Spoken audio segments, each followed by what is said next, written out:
Morning all. How are we all doing? Morning, Guido. Guido? Isn't that Star Wars? Guido? Isn't it Guido that gets shot in the saloon by Han Solo? Are you an alien? Morning, Shroud. How's everybody doing? Starting off, morning, Tim. Starting off this morning, we have the news. The pound has just popped a little bit on the news. So we've had the CPI figures for the pound come out this morning. Not good. Not good at all. Well, it is good. It's good for the pound, but not good for us that live in the UK. Inflation's gone up. Can you believe it? They've been putting interest rates up for the last year, and inflation has gone up. Couldn't make it up, could you? So yeah, we're all going to get really, really poor in the UK. I'm moving. Officially moving. Morning, Virginia. Morning, Dallas. Morning, Seymour. I just got told I should stop using those useless retail trading charts when I logged in. Yeah, well, I think he's purposely targeting my stream now. Nirav. Those useless retail trading charts. If you zoom in close enough on these useless retail trading charts and you draw numbers in on them, yeah, they become way more effective. Yeah. So if you were to do that, what basically it tells you is there was more volume in that candlestick there than there was in the useless retail trading chart candlestick. So yeah, they're much more useful. Anyway, enough of Rirav. Morning, Vivek. Morning, Dwee. Morning, George Sydney in Sydney. Any idea on pound US dollar? It will be going down at the moment. No, it won't. It'll be going up at the moment, sorry. Because the pound's just popped. So the interest rates have come out at 10.4%. Oh, jeez. So for those of you that aren't familiar with fundamentals, the way they work is inflation goes up. Yeah. And basically that's good for a currency because it increases import exports, and it means that the more money goes through the currency. But it's bad for everybody living in the country because everything goes up in price. Everything goes up in price. So what we do is we increase our interest rates, which drives down consumer spending, which lowers interest rates, lowers inflation. And the idea is to keep this at 2% to keep your economy ticking over healthily. When you're above 10%, it means basically your central government that has been screwing the entire universe up for the last 30 years is doing a bad job. I love conservatives, but for crying out loud. So anyway, yeah, it's gone up. Was forecast to go down, it's gone up, which means basically more pressure on interest rates. So if you look at the pound, we have the highest inflation rate in the world. It's now 10.4 annually. So that means that's got to go up higher, which means that unemployment will rise and GDP will fall and the entire world will collapse in the UK. Move abroad. It's the only way you're going to actually be able to survive this next year. Anyway, enough of that. So yeah, it's gone up. It's a positive move for the US, for the pound. It will only be temporary. It's not. It usually is temporary. However, I say that, but we will see. Morning, JB. Food inflation 18%. Yeah, I know. Work it out. 18 times 3 years compounded. Tell me about it. Loaf of bread used to be 25p. It's now £1.60. A loaf of bread. Depends which bread you buy. Obviously, I buy posh bread, but it's not really. I'm making the numbers up, but yeah, everything's going up. So yeah, Jesus. I really didn't. I wasn't expecting that at all. I was expecting the pound to come down today, but it won't. It won't last. It will come down at some point, but we might have a temporary push for a few days. So what the market is now doing is factoring in a definite 25 basis point rate hike on Thursday. Thursday is when we get our new rates. So 4.25 is the forecast. Pretty much guaranteed to get that now. Traders fully pricing a 3.5% peak ECB rate as well for the first time in a week. So again, they're saying that the ECB rates are going to go up. We haven't got those coming up. We've had them. So the next ones will be 3.5%. We're currently sitting at what? 3.5 peak? Oh, we're at 3.5. Nah, that's not the peak. I don't believe that. Look at there. Look at it's the same story. Look, 8.5. It's come down by 0.1. That's not fast enough. That is not coming down either. And GDP is dropping. Yeah, they're not going to stop at 3.5. I don't know who these traders are that they keep quoting, but they're wrong. Anyway, can we have some more likes? We've only got 10 likes. There's 52 people in here. Come on, let's get some bods in from the algorithm. UK CPI 6.2, forecast 5.7. CPI year on year 10.4. The core that's has gone up as well. So everything's gone up basically. It's all not as expected.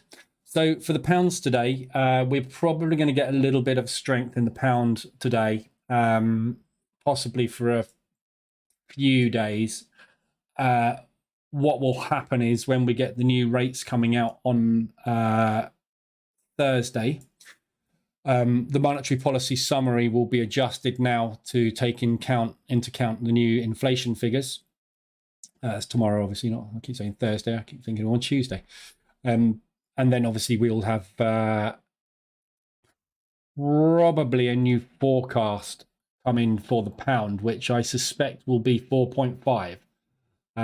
So we might find that we get a little bit more bullishness coming through on the pound, but we'll see. Difficult to tell. Tomorrow is really when we're going to find out that information. Morning, Big Papa. JB, inflation will not come down unless the Bank of England really raise the rate and stop printing and bailing everyone out. Yep. This will end in hyperinflation soon. I know it's hyperinflation. Basically, if we don't get on top of it fast enough, it tends to spiral. Like you start, you go up by 0.2 and then all of a sudden you go up by 0.5. What have we just done? 0.5. And then all of a sudden you go up by 1.2 and everyone's like, what the hell? Whack that up. And then it goes 1.8. And then it's like, Jesus, before you know it, you're at 15% inflation and you can't afford a loaf of bread or milk anymore. And they put this up to like 7%. And then you can't afford your mortgage. So not only can you afford to live, you also can't afford to have a house. And that's what we call an explosion of your economy. And this is the problem we have in the UK at the moment. They are just not fast enough. And Europe, if they're not faster than this, they're going to have the same problem. Yes, anyway. Yeah, if you look at the countries that have run for the hills, 4.75, 4.75, 4.5, what's happening with their inflation? Dropping by 0.7, dropping by 0.4, not going up. These guys got on board fast and did something about it. We didn't. It's going to be painful. Anywho, morning, David. Market's open. Sorry. Dax. There's your pre-market 15. I'm going to run some tests on the Dax today. I've got a new idea for the opening range breakout, which I'm going to test. So market's open. We've got a gap up there to fill, but we've also still got the gap from yesterday to fill down here. So we are double gapped. So that's not easy today, is it? Could go either way today. We'll see what happens. I'm going to do a morning, Stevie. Going to do a quick run through of all the trades closed yesterday. So it's a new segment. New segment. That I'm going to do every day, basically, just running through all the trades. The market reversal alerts EA's closed out, because it obviously helps people see what the EA is doing and what position trading is doing. We've got this gap to the downside Wow, we came out and took yesterday's high at the end of the session yesterday. I didn't see that. Blimey, that did rally yesterday, didn't it?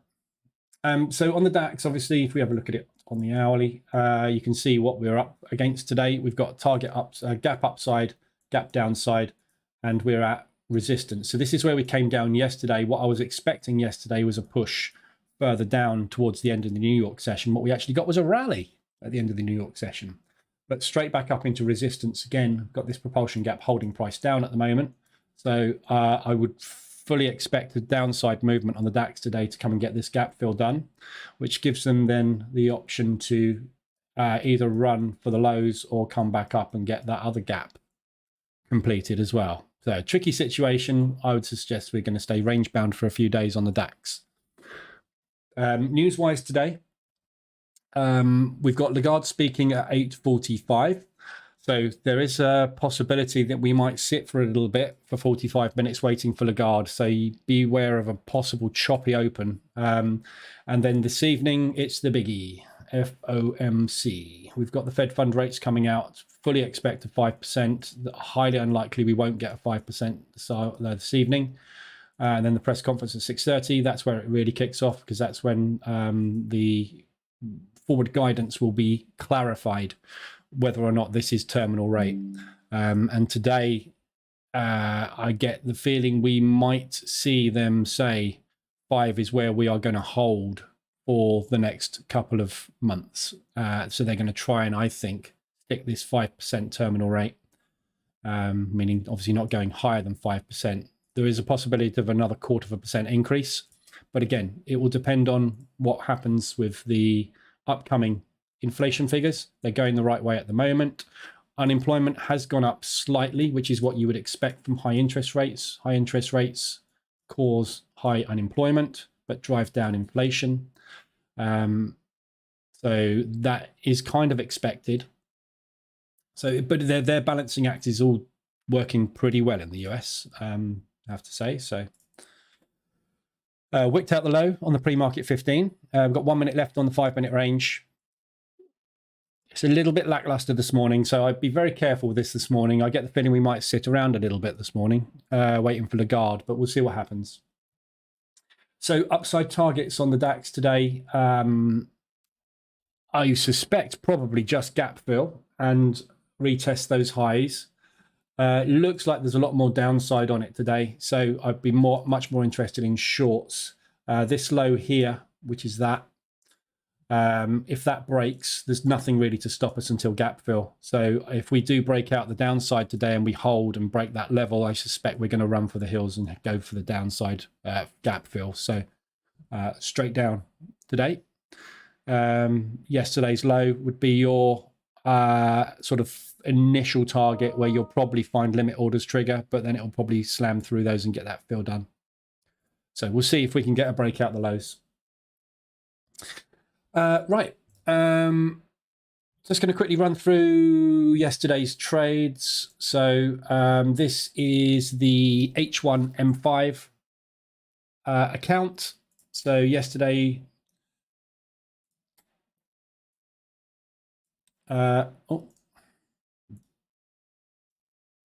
so yesterday, where are we? Let's start at the top. It's 22nd. So we've got an Aussie dollar Swiss. Oh my God, these aren't in order. Aussie dollar Swiss. So I haven't got an RSI on here, have I? That might be handy. Should we stick an RSI on so we can see what the hell's going on? Trend? No, not trend. Oscillator.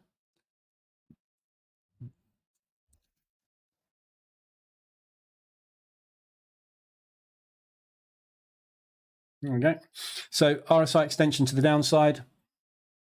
M5 reversal, that was in there. So that was straight in, straight out. Lovely fill at the high there, look. Nice trade. Euro pound. Oh, I've got to put these in order, haven't I? Euro pound, nice extension again. We got up above 80 on that. So entry, remember I said yesterday, this euro squeeze that we had yesterday is going to end. Obviously, the pound has helped with that today. So straight out of that one this morning, we've got New Zealand dollar Swiss. Nice extension to the downside there. Again, very much the same as that one. Straight in, straight out, straight in, straight out. On New Zealand dollar Swiss. Pound CAD. That is some scale outs on the pound CAD. So the pound CAD's going the wrong way at the minute. So this is a trade that's a good couple of weeks old now. Initial entry was on that extension there, looking for a bounce to the downside. Second entry, third entry, we'll be looking to get into a fourth entry when we get the next reverse alert on this, because the pound is rallying at the moment. So it's just starting to scale out of these a little bit. So a little bit of loss taken on those three. And Aussie dollar CAD, that was this morning as well. That's the only other one there. Aussie dollar CAD. So that was straight in, straight out, H1 extension and 5-minute reverse alert in there, and then straight out this morning. Same as that, one hit, in, out, done. So banked $941 yesterday and 476 so far today, even with those scale outs. H4M5 mean reversion. This is running H4M5, not H4M15.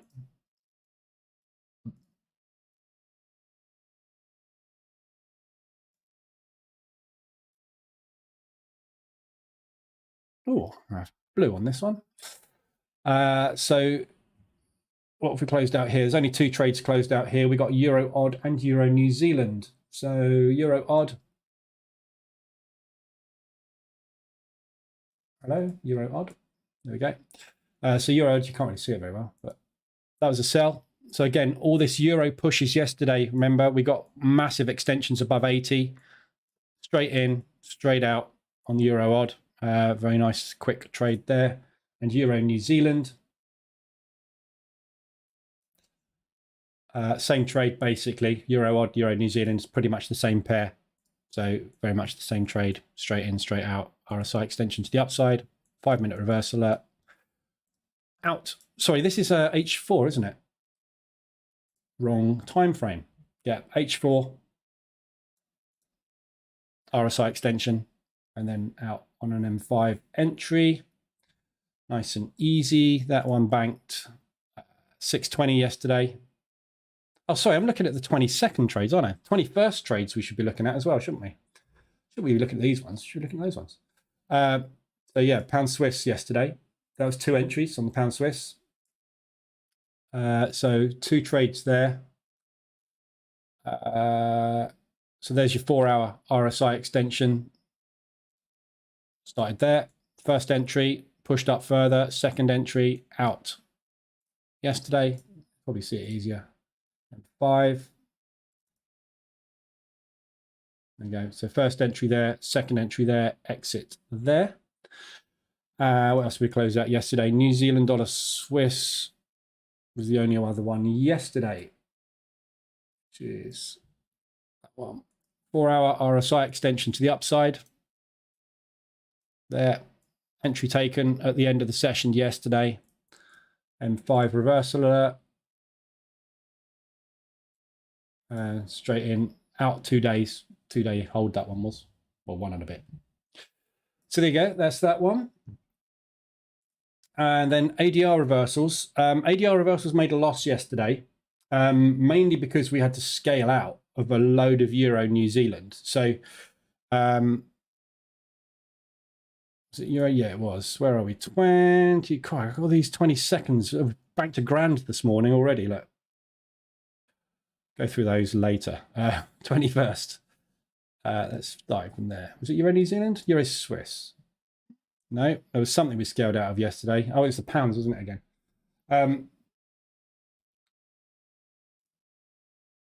Just go through these quickly. What I'm going to start to do with these is I'm going to start probably to do a blog post and post these results and screenshots. And then basically we can,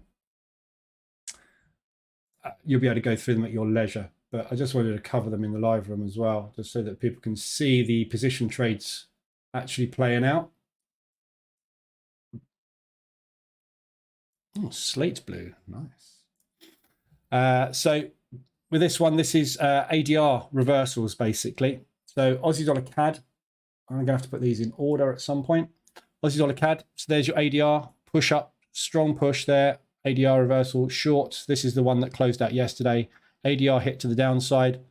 Yeah, big strong move down. 87 pips. Push back up. Reversal alert out. Again, that was an M. Obviously getting in on M5 on these. Yeah, after the drop. So that's an ADR move to the downside. There's your reversal alert. And there's your exit, same day.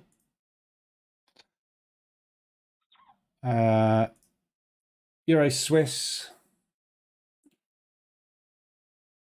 Oh, I've got to put these in order so I can find them. There we go. Euro Swiss, 2 entries. So that was an ADR push. There's your low, straight up ADR.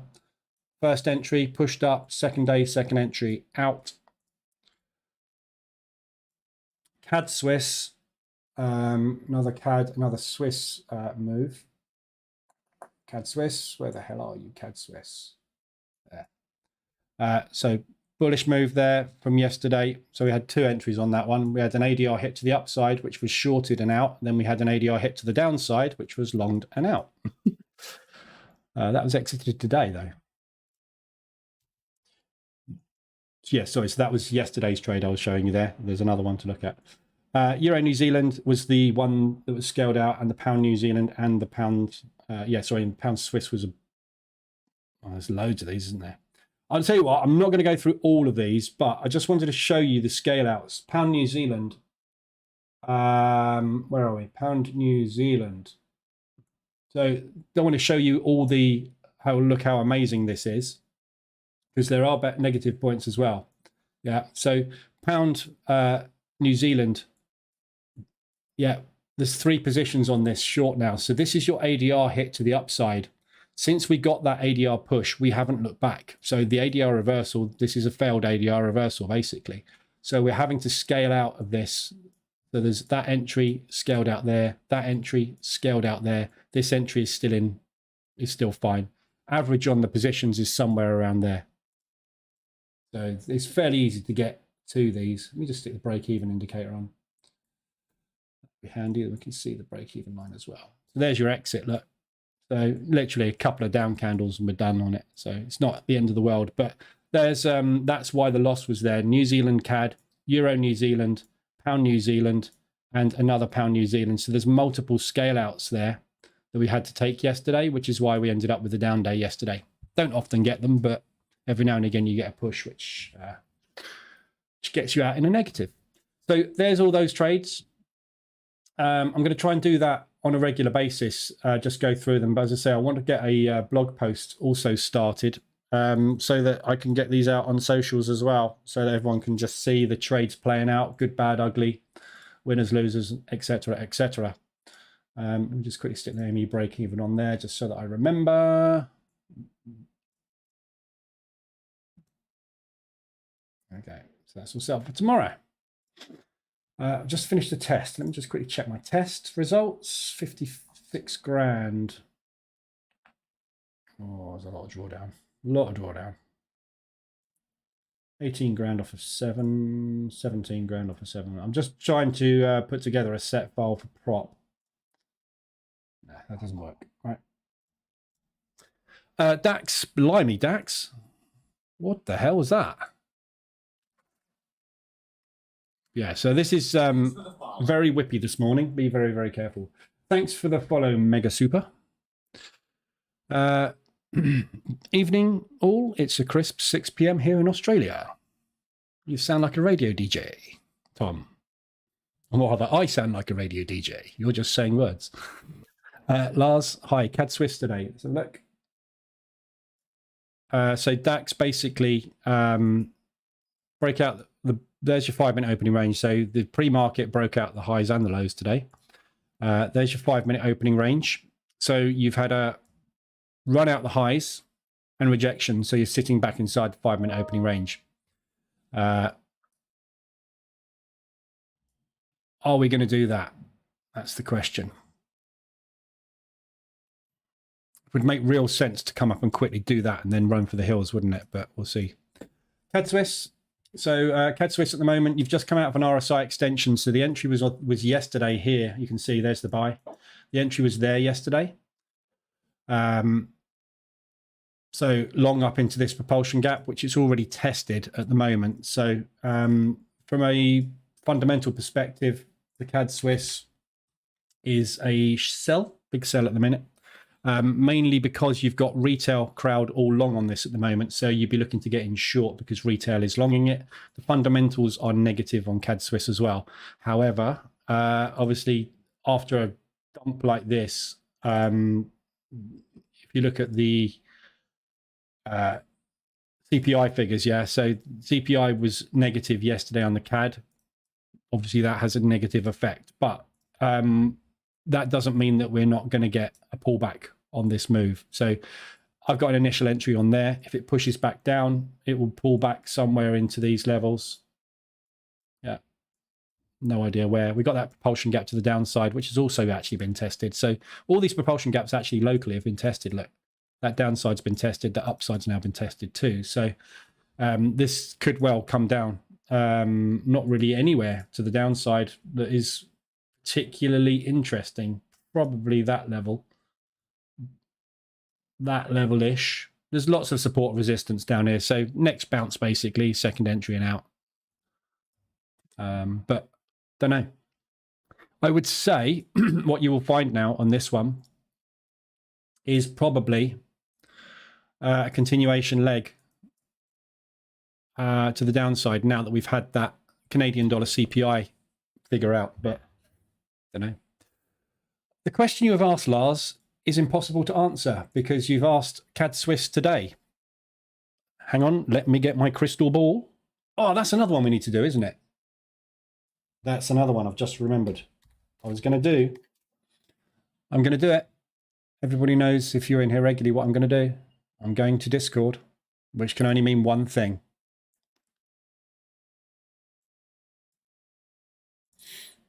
I'm going to make a John Wick meme.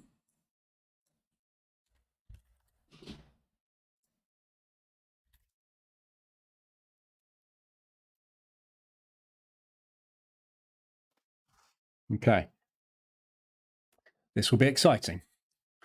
Right. So, yeah, I don't know which way it's going, obviously. If I knew that, I would go long and short and be a millionaire. But I suspect we've got a chance of coming up and filling that propulsion gap and doing some kind of pullback on that before a new leg down. However, if it just dumps, then we'll be getting second entry long.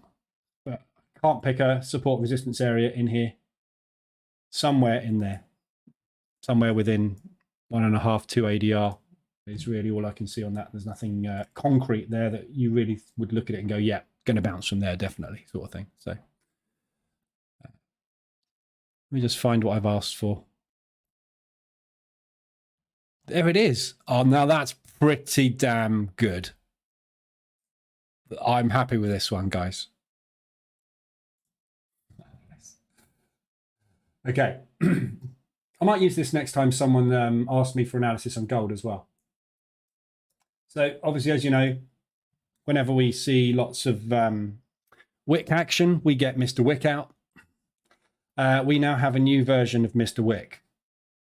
Mr. Wick, who can see into the future and understand which way price is going. There he is. With his crystal ball.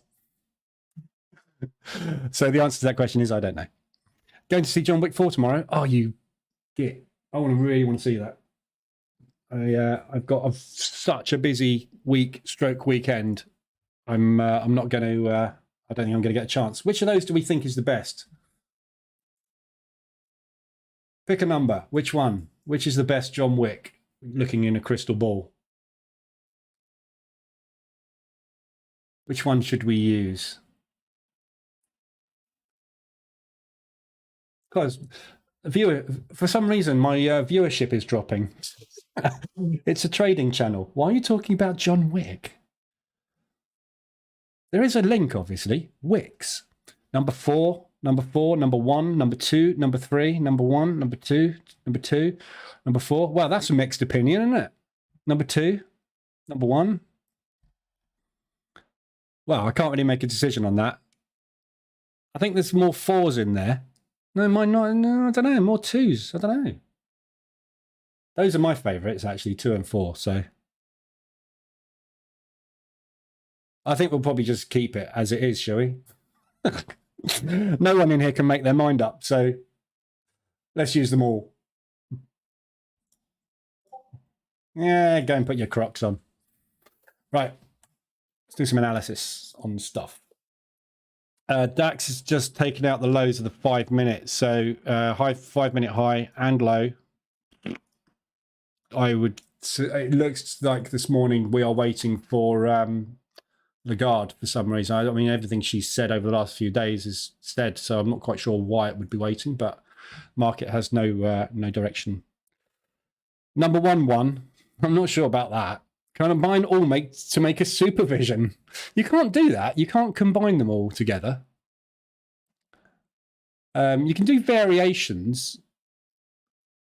It's definitely a toss-up between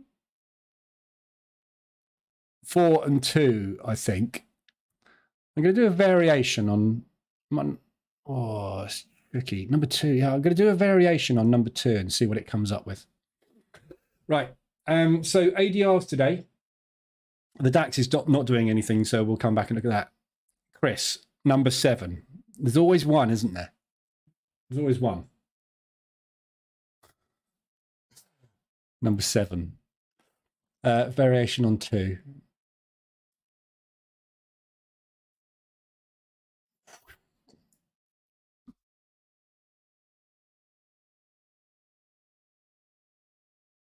Well, they all look pretty much the same, so I'm just going to ignore you. I'll just leave it as is. That wick up high on the DAX was a stop hunt before a drop. There's not a stop hunt, is it? How can that be a stop hunt? There aren't any. There's no stops there, is there? What's that? What's that stop hunting? The market literally opened, did nothing, wicked up, and then came down. There's no stops to run there. If it was there, yes. But that's not a stop run. That's just, this is part of what is known as the opening cash balance. Yeah, so the opening cash balance is the first 15-minute price action where all of the commercial orders are executed. Yeah, this is now part of the speculative cash action, if you like, speculative move, which is basically the prop desks taking over the direction. So this is just order execution you see in the first 5, 10, 15 minutes. You can't have a stop run if there's no stops to run. Stop runs are at highs and lows. That's just the open. Right. So no ADRs today. What the hell's going on with Euro odd? For some reason Euro odd wasn't loaded. Oh, now £9 US dollar's not loaded either. What the hell? Wake up. Thank you. What's going on there? So there's no ADRs to look at so far today. Nothing's hit ADR. Fairly quiet open. If you look at all the Asian sessions, they are pretty sort of meh. Nothing anywhere near ADR so far today. So nothing to look at there. We've got all these weeklies which we've looked at yesterday. So things like the Swiss yen. If you look at them on the hourlies, yeah, from Monday. So we had that big push to the upside. All these yen pairs look like they're trying to get back to origin. So I'd be wary about doing some kind of move to the downside on them, but we have got lots of propulsion gaps in. So it's whether or not it's going to do an orderly climb or whether it's just going to run for the hills and we get a couple of ADRs and it's done. We got loads and loads and loads of news this week, obviously, so that can happen any time. Euro odd, what the hell?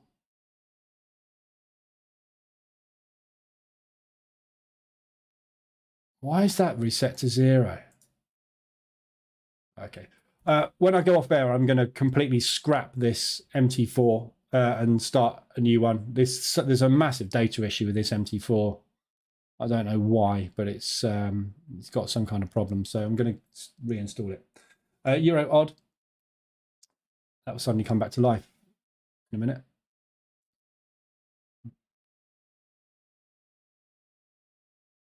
There we go. Weird.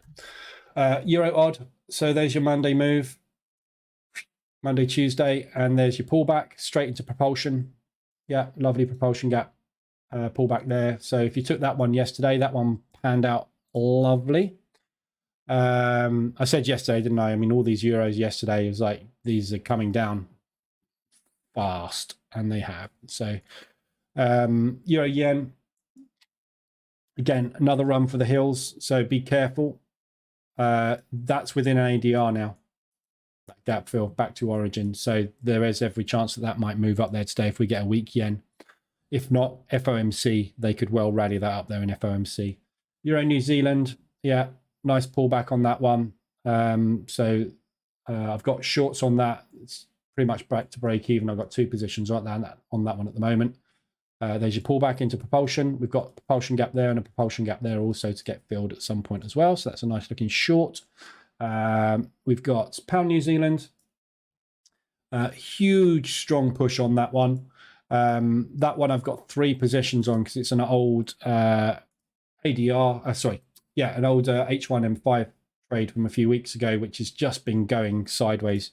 You can see since I got into this thing, literally we've gone from there up to there, which is like 2 ADR or something. 390 on our 175. So yeah, just about 2 and a bit ADR. We've literally just gone near. Now we're in price discovery above the highs. Just had a reversal alert, obviously, but we've just had some positive CPI figures for the pound. So we're probably going to get a temporary push further up on that, which means I need to scale out of a bit more of that. But ultimately, pound is a short. So that is extended. Every chance of getting these gap fills reached. That one, we're definitely coming back here. It's whether or not it needs a little bit more, or whether it's just going to come back and do it now. We just never know the timings, do we? But my break-even average is there, so that is probably going to be the exit on this. And we've got New Zealand dollar CAD.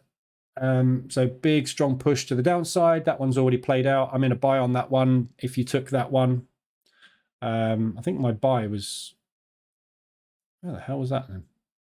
Don't know, but that was your average weekly range hit on that one.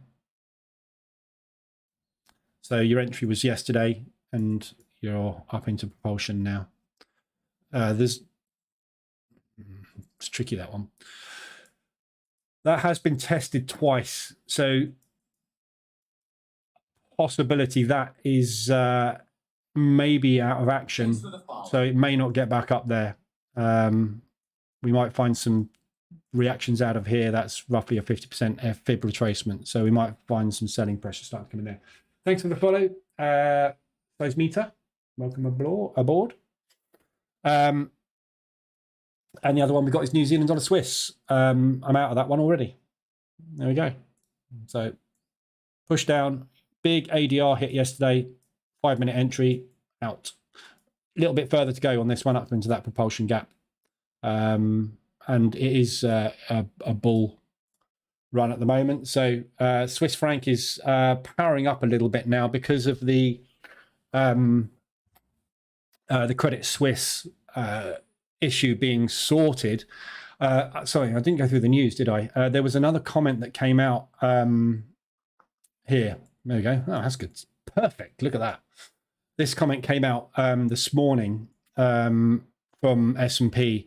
Among the major European banks, Credit Suisse was a clear outlier. So basically what they're saying is this is a one-off.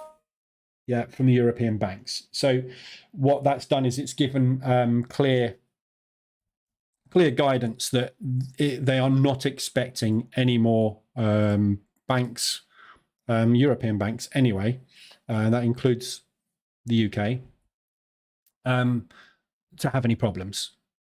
So I don't know what, US is a completely different story, isn't it? So So yeah, that's good news. So that will help the Swissy power up a little bit. Whether or not we get any runs, safe haven runs into the Swissy, we'll have to wait until we get the next safe haven run. But I would expect today, when we get the fear and greed index come out, I would expect the fear and greed index today to be verging on, where the hell's the last fear and greed index?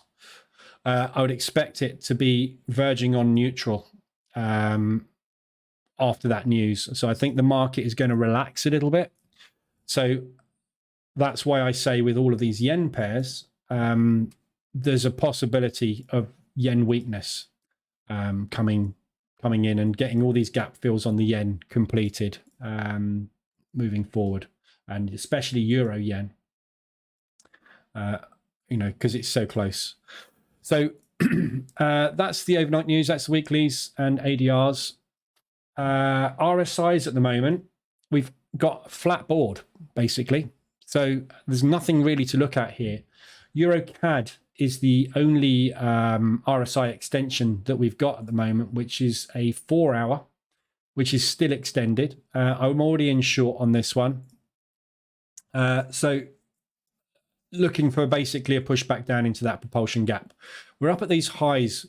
We got a nice stop run here, nice rejection up at the highs, limit orders triggered. We push back down again, although this morning it looks like it's sort of trying to push back up. So if you look across the board on these euro pairs on the hourlies, obviously we've been having a nice few days on the euro. We've had good run ups.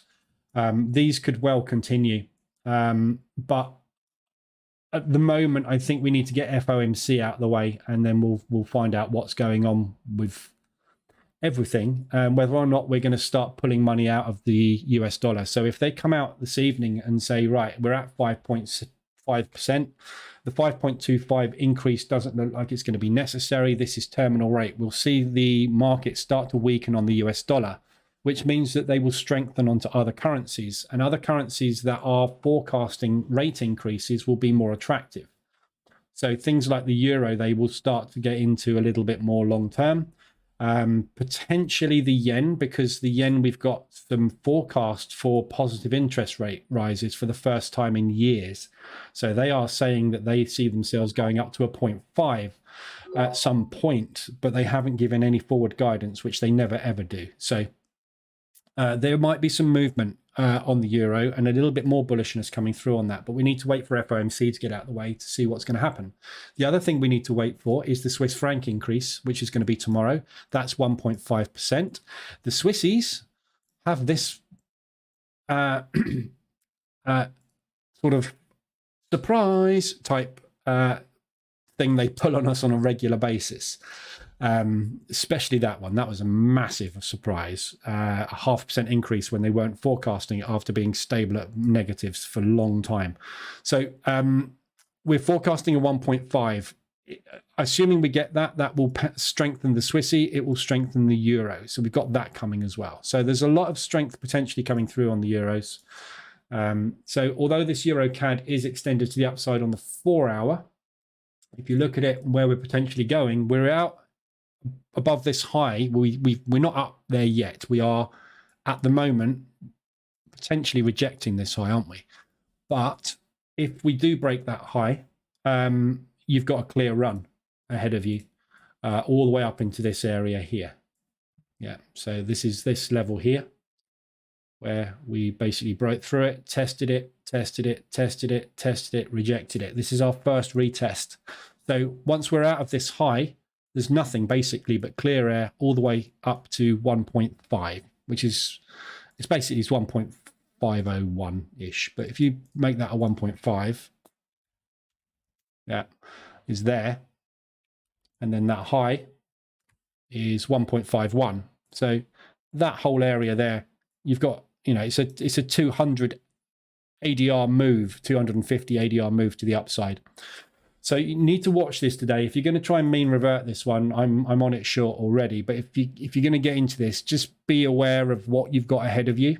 Yeah, you will need to scale in up to there if you get in. So, which is no issue, you know. It'll either work, the pullback will work back down to propulsion, or it won't. If it doesn't, you know what you got ahead of you, don't you? As long as you know where you're going. That's fine. What's happening on gold and oil? Where's my video?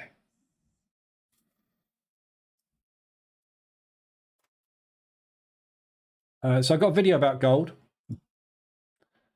There you go. Why I do not trade gold. So if you want to go and watch that video, there you go. It's brilliant. I can send people off to that video now.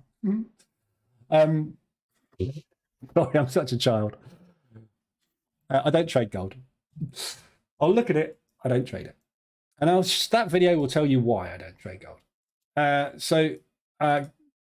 Gold, again, it's just the US dollar cross. Yeah, so whatever the US dollar does, gold will do the opposite. This evening, we have the FOMC rate announcement and forward guidance coming out at 6 p.m. So whether that goes bullish US will mean negative gold. If it goes negative US, it means bullish gold. Simple as that. That's the way gold moves.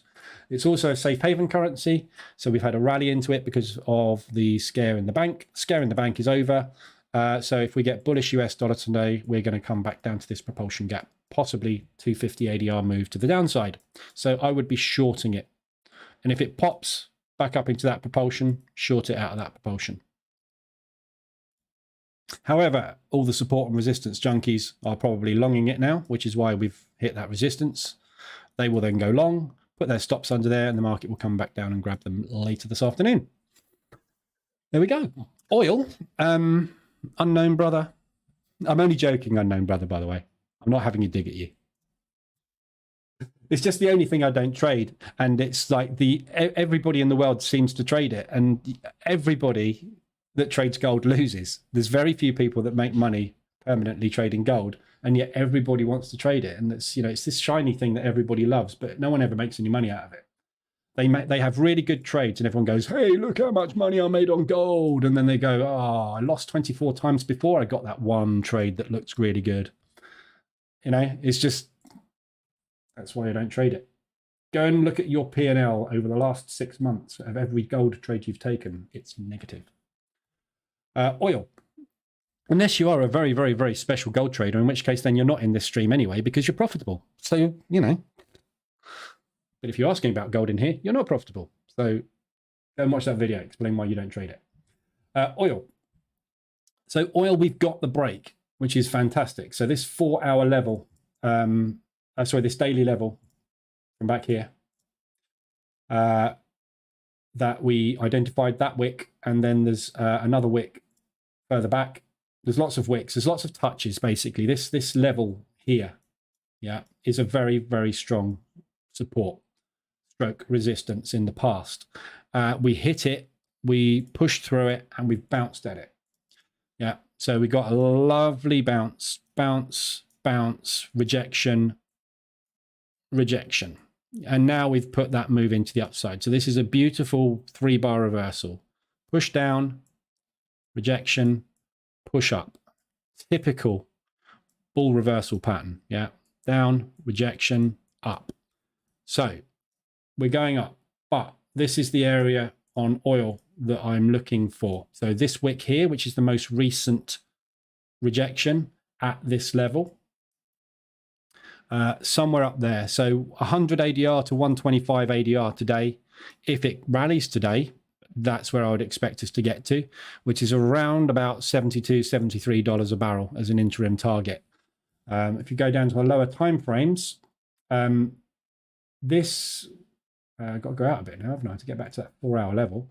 This 4-hour level here is what was the previous low we tapped into, and we were looking to try and get a rally back up. So we pulled back down, pushed up, pulled back down, pushed up, pulled back down, pushed up, and we just couldn't make it out of these highs. So if this is now going to be our new low, we would expect to get some movement like that coming through. We've got to break the 24.72 zone. We have struggled with oil dramatically. So it's obviously a massive sell long term at the moment, but it's got to come to an end. Oil prices can't continue dropping and dropping and dropping and dropping. It just can't happen. you know, there's a lot of world economies rely on it, Canadian included. They won't let it get that low, and OPEC won't let it continue to trade down at the $60 a barrel level. So we're getting a bounce, basically. So I'd be looking for pullbacks into propulsion and pushes. So any kind of drops you get on it, look for longs. So M15, waiting for these reversal alerts to come in, retests down at the lows. Yeah, so any pushes back down into propulsion gaps, you see reversal alerts on low time frames, I would be looking for longs. But give it a decent amount of pullback. If you look at that move there, you know, if you want to stick a fib on it, that'll give you a good idea really of where your levels are going to be. So look for confluence. Yeah, there's a nice high there, low there, low there, another high there, another low there, another low there. So this sort of level here is a lovely support resistance. We've batted around, happens to coincide with a 38 retracement, which is a shallow pullback. So that's a good level. Yesterday's low, watch them take yesterday's low, reversal alert down there. Yeah, nice entry. Shouldn't look for an invalidation of that level, and really shouldn't look for an invalidation of that level. That's your 61.8, 71.9 retracement. So I would be looking for something along that line or that line today. However, it could just go. And if it just goes, it goes. Yeah. So I'd much rather get in on a pullback though, obviously, because once it's pulled back, you've got much more upside potential. Even if you are going to then just double top, you've got that much. If you go from here and it breaks out and it becomes a false breakout, you know, you just stuffed, don't you? So, so yeah, like it as a long, definitely like it as a long now. Now we've broken and rejected that level. But we need to wait and see. We've got oil inventories at 2:30 this afternoon. So when we get the oil inventories through this afternoon, we will obviously have a little bit of better idea. But the problem we have currently is Russia. And Russia has a massive, massive stockpile of oil now because we haven't been buying oil from them because they've wanted too much money and Europe's not wanted to pay more than $60 a barrel, hence drop. So I think that's coming to an end. So I think we've got a very good chance now of a decent rally. But watch this area. Yeah, so if we are for any reason going to continue this short move, that's what I'll be looking for. That propulsion gap there is a beautiful target on the hourly for upside today. Probably find some sellers step in on there, but back up into there. And then, yeah, we need to watch and see what happens. You're going to get a reaction out of there, guaranteed, because everybody trading support resistance is setting limit orders here, aren't they? Yeah, everybody will be setting limit orders in there. We'll probably find some here as well. But yeah, you got a good ADR run up, haven't you? There's plenty of upside on it, but that is your preferred because then you're getting three. You know, 1.5, 1.25 ADR. If you get in here up to there, you got 47 pip movement. It's 37 ADR. That would be a lovely entry. But see if it gets down there. Thanks for the follow, Gamer Zone. Welcome aboard. So that's all your RSIs. Pound yen, someone wants to look at.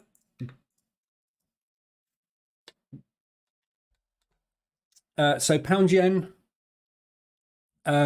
We are almost there.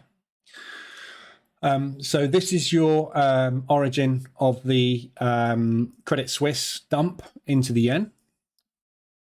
So obviously now that debacle is over, we should expect a return to origin. We are in an ever so slight downtrend, but we have got a massive propulsion gap target to the upside at 150 ADR as well. So the fact we've just had positive CPI figures, obviously, as you can see, is helping this along the way. One thing to be aware of, overnight, we had a lot of talk. Lagarde is talking at the moment, so watch your euros. We had a lot of talk overnight from Japan about keeping an eye on FX movements, right? So this doesn't come out as red, right? But every time we see this, yeah, that really there. Every time we see this, the government is closely monitoring FX movements. It's critical for FX to move steadily and reflect fundamentals. No comment on specific methods of Bank of Japan policy, but anticipate Bank of Japan to work closely with the government and guide suitable policy moves under the next governor. Sort of blah, blah, blah. What they're saying here is, if you carry on devaluing the yen, we will intervene. Yeah. And this yen intervention we have seen over and over again, haven't we? Look at the 4-hour charts. Look at these huge, huge, huge down moves on the yen. Yeah. This is the Bank of Japan. Whoops. Stepping in. US dollar yen is the easiest thing to see it on. Yeah. So Bank of Japan intervention, Bank of Japan intervention, Bank of Japan intervention. Yeah. If we keep pushing, i.e. the yen keeps devaluing, Bank of Japan will intervene. So you want to be short on it. This is a warning shot across the bow. This was stop it. Really stop it. Okay. Yeah, that's what happens. So they're talking again. This every time you see this, you know that there's like, what they're saying is we're a little bit uneasy about the weakness we're seeing in our currency. The reason they're uneasy about it is because we just had a safe haven run. And what they like is a safe haven run, because obviously everybody buys the yen. When people start to unwind their yen positions, they don't like it. They want to hold the ground they've made from the interventions. Yeah, so looking at all these interventions we've had, these aren't interventions, these are safe haven runs. What they want to do is they do not want it going back above where this started. They will sell it out of there. So when you get to these return to origin moves on things like the pound yen, yeah, be prepared for a lot of selling to start kicking in, because anybody that's speculatively short on the back of the safe haven run will be wanting to hold that position, which means they will add more size in there. Yeah, and this is why the propulsion gap bounces work.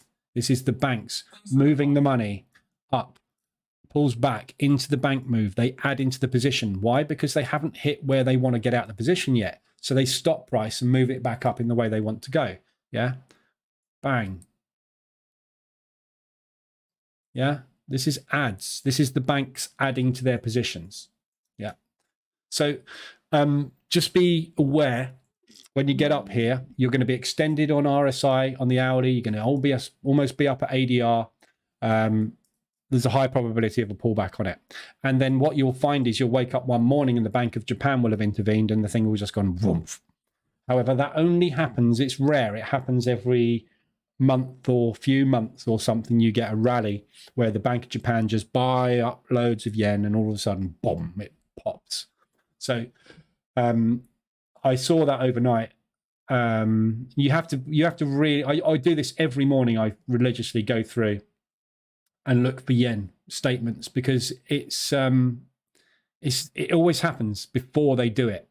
They don't always need to do it, obviously, because if the market naturally just weakens the pound and the yen rallies against it, it doesn't matter, does it? But yeah, to just be aware of that one. Welcome aboard, Anang. Thank you for subscribing. 133 watchers, guys. 57 likes. Come on. I give away courses for free on my website. Give me a like. I'm pleading, cap in hand. Please, sir, can I have some more? Unknown brother. Oh, yeah, so that's Baggy. Morning. Do you trade FTSE? No, I don't. I don't trade the FTSE. FTSE's too slow a lot of the time, I find. The Dax is much more vigorous in its movement, usually. Okay, so Lagarde's probably shut up now.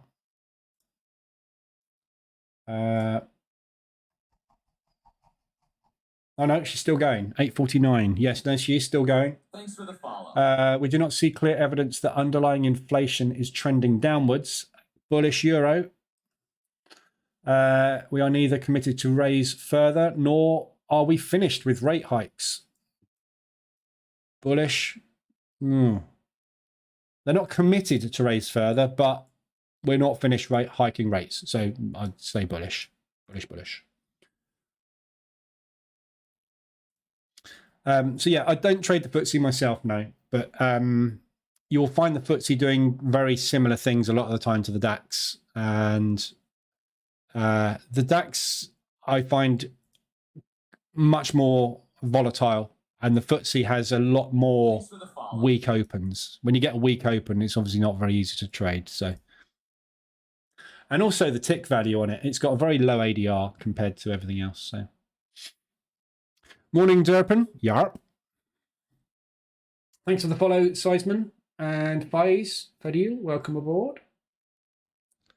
If there's any pairs anybody wants to look at or any position trades they're in they want covered, let me know, because there's not a lot else to cover at the moment because we are very flat across the board and we haven't got any ADR hits, although my platform is, for some reason, why is the pound US dollar and the euro odd? Why are those the two that it doesn't like? Very bizarre. Very bizarre. I went on a shopping spree on your indicators yesterday. Oh, that's good, Najib. I like it when people go on a shopping spree on my indicators. It's like selling a course. I bet you didn't spend anywhere near as much as you need to spend on a Forex course. Forex courses are free.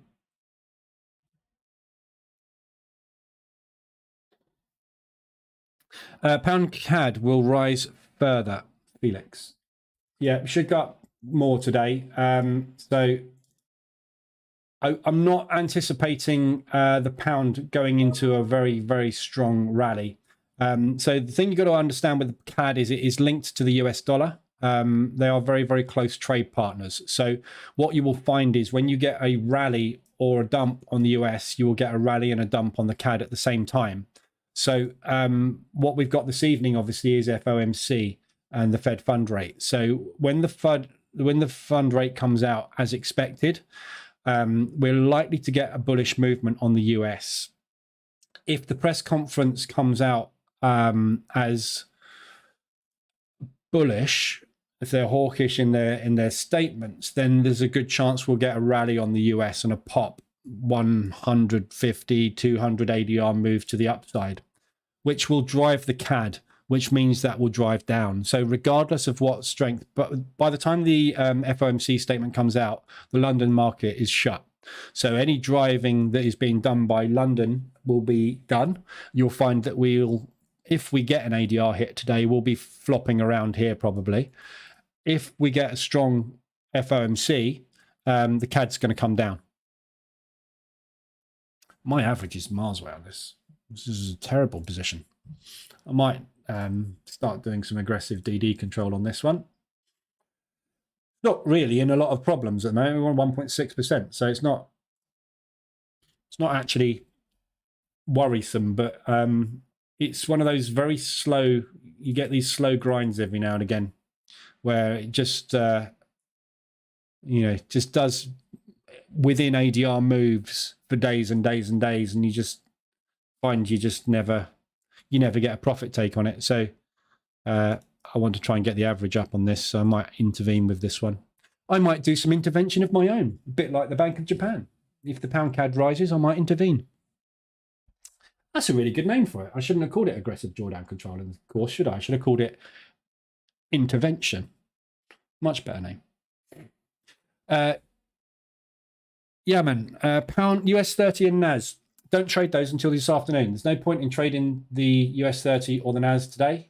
Trade those this afternoon. US market opens at 1:30. You won't get any movement on this today. It's very rare.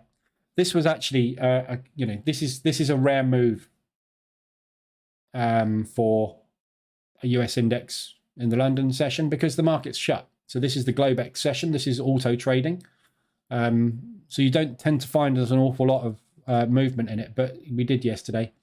I can't give you any forecast on these indices. The indices are driven by momentum. I don't know which way the stock sector purchases are going to go today. Therefore, I can't tell you anything about this. There's no point in doing any analysis on indices, especially at the moment. We're in a bear market. We're pulling back from a range high. So if you wanted an intraday, I'd say look for shorts, but I don't know which way it's going to go at the open. So This afternoon is when we trade the US indices. I'll be back for the 120 at 120 for the New York Open. We will trade the Dax and the Dow and the Nasdaq. Sorry, not the Dax, the Dow and the Nasdaq and the S&P this afternoon. World King Top, Lee, are you trading order blocks? Nope.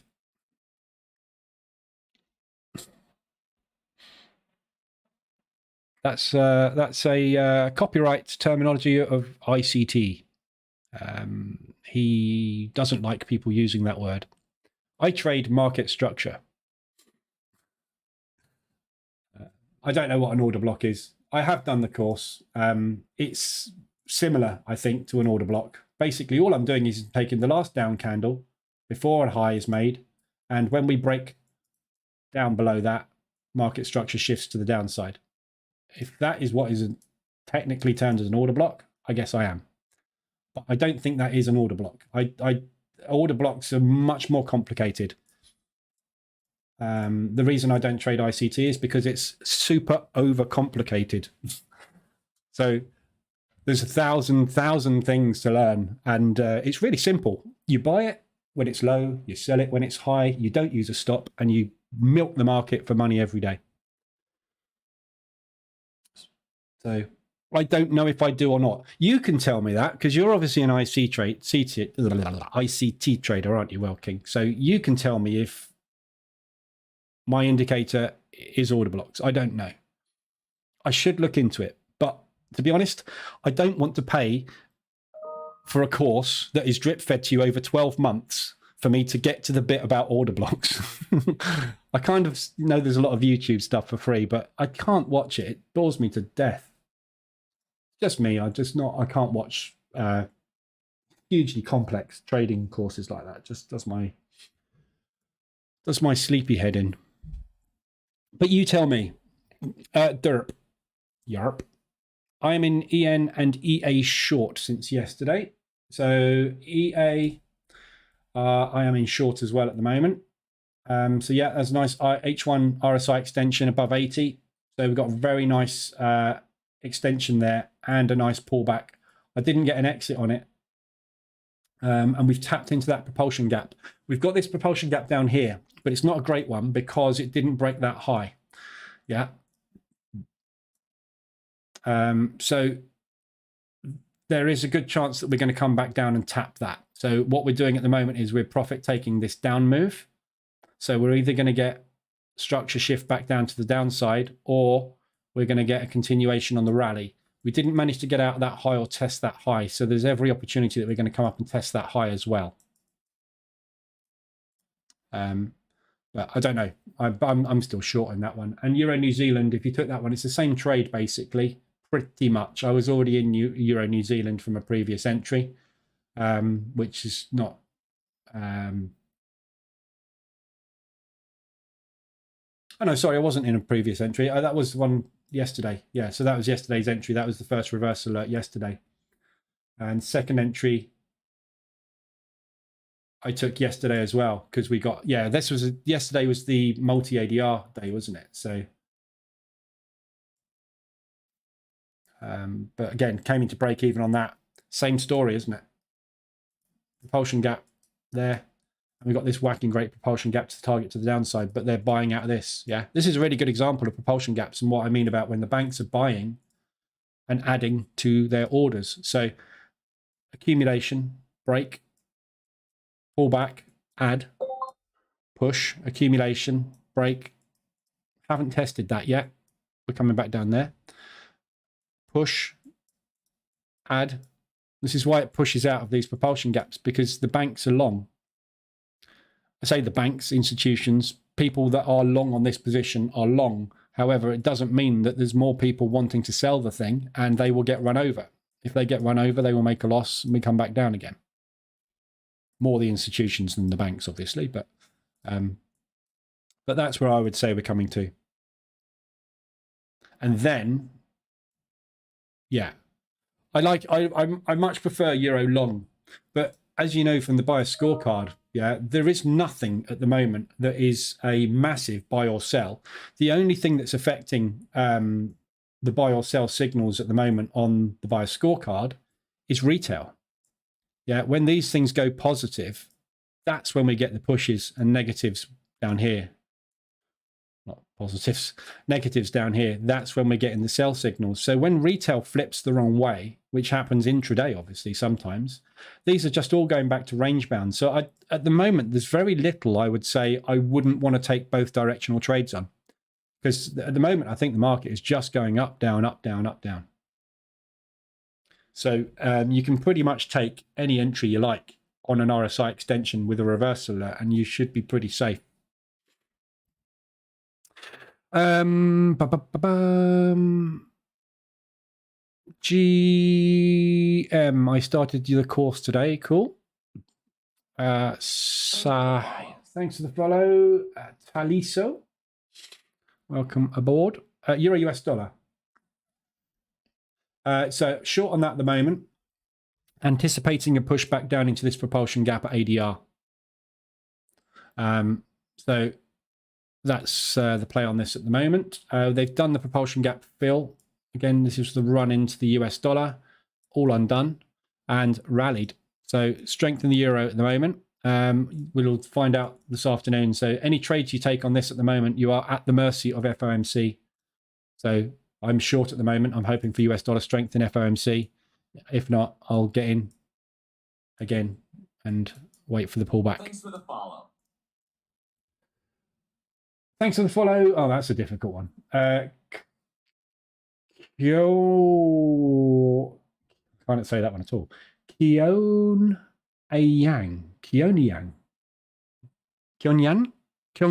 Something, maybe? I don't know.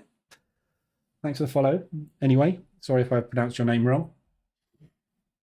So yeah, Euro US dollar. It's all about FOMC.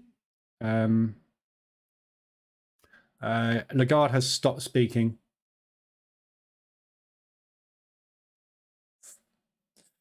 So yeah, FOMC this evening. If you're in any US pairs at the moment, that is basically what you're after. That's what's going to decide it. What's my favorite time frame to trade? So I trade H1 and H4.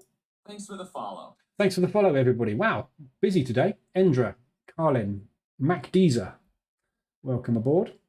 Multiple follows at the same time. It's like a shotgun.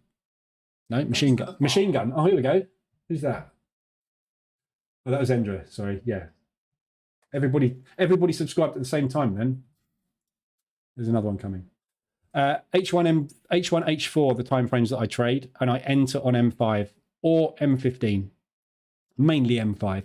Yeah, so I'm looking at H4 and hourly and 4-hourly moves and exhaustion points, and then scaling in on M5. So this is, let's look at H1 because this is H1 account.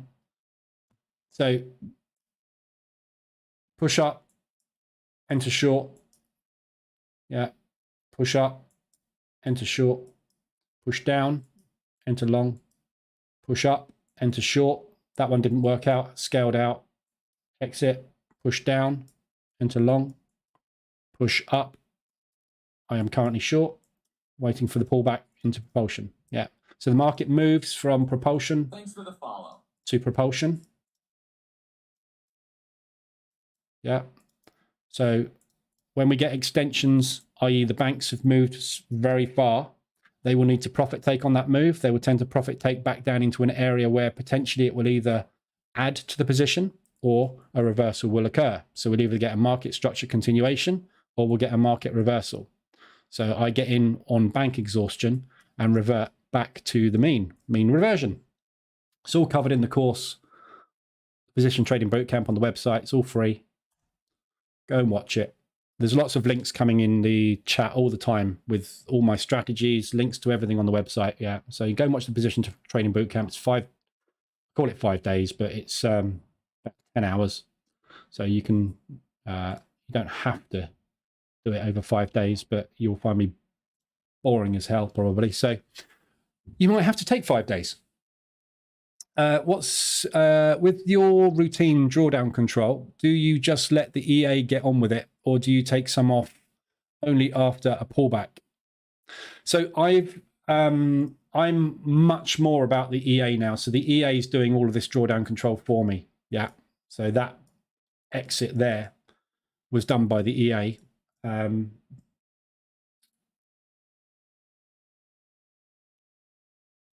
Pound CAD just done some. Yeah, so there. So the EA is doing all this for me automatically. So first entry, second entry, third entry, drawdown control because it's pushed too far. So it will handle all this for me automatically. I will still step in though. I used to do drawdown control manually all the time myself, but I've come to the conclusion that it's just so much easier to let the EA do it. But I don't let the EA do it until it's a decent distance away.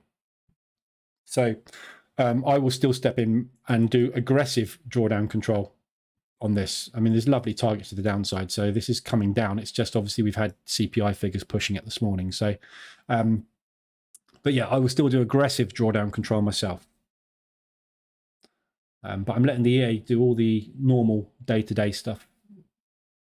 And I'll deal with whatever becomes a problem when it becomes a problem. Dax is not going anywhere today, people. Really nasty John Wick at the open. And we're pushing up. It looks to me like we're going to do this first. So if we get that gap fill done this morning, obviously you've got a very, very nice risk reward short on your hands down into there. So lovely prop trade, gap fill, wait for a reversal alert, stop, give yourself a decent stop, but that's a massive short today. What did the other indices do yesterday? Did we get gaps on those as well? No. So we've got that filled straight away. So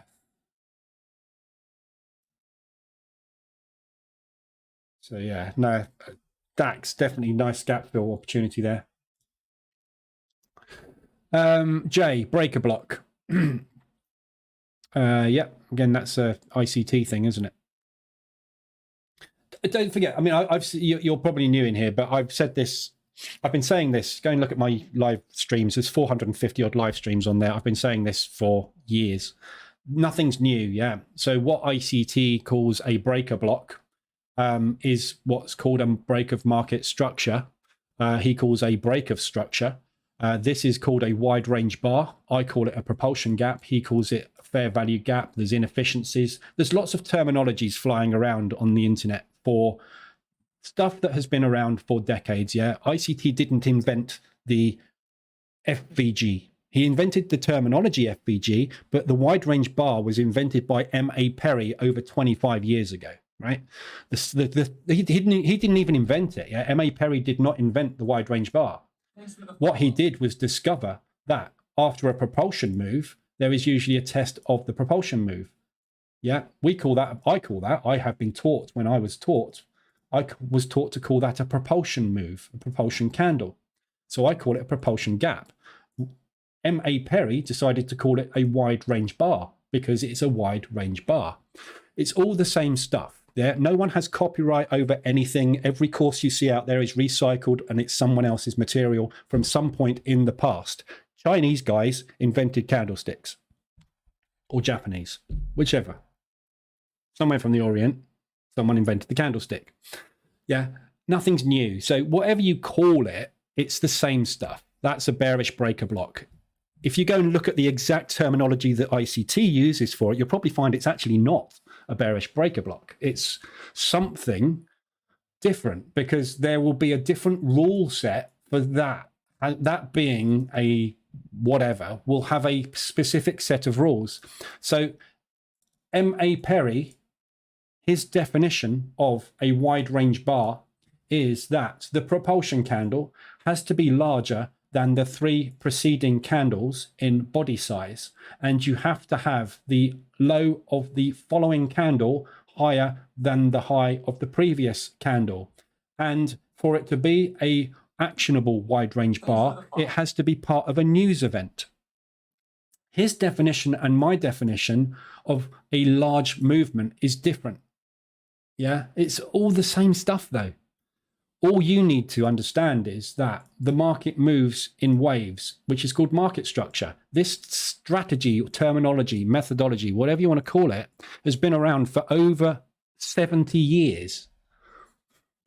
So it's all the same stuff called something different. My indicator uses a specific set of rules, which is when a low is made using a measurement of distance, you look at the high candle prior to that, and that is what I class as a market structure break. The logic my indicator uses, I don't think has anything to do with what ICT uses. His will be drawn in different places because he will have a different way of doing it. But it's all the same stuff. It's similar. And all it is market structure. Yeah.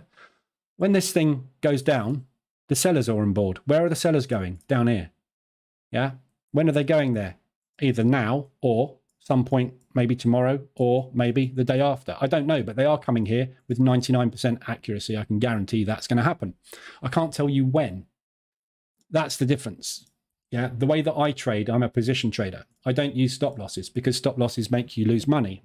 I use a strategy to scale in and out of the market, which consistently extracts money. It's totally different to what other people teach.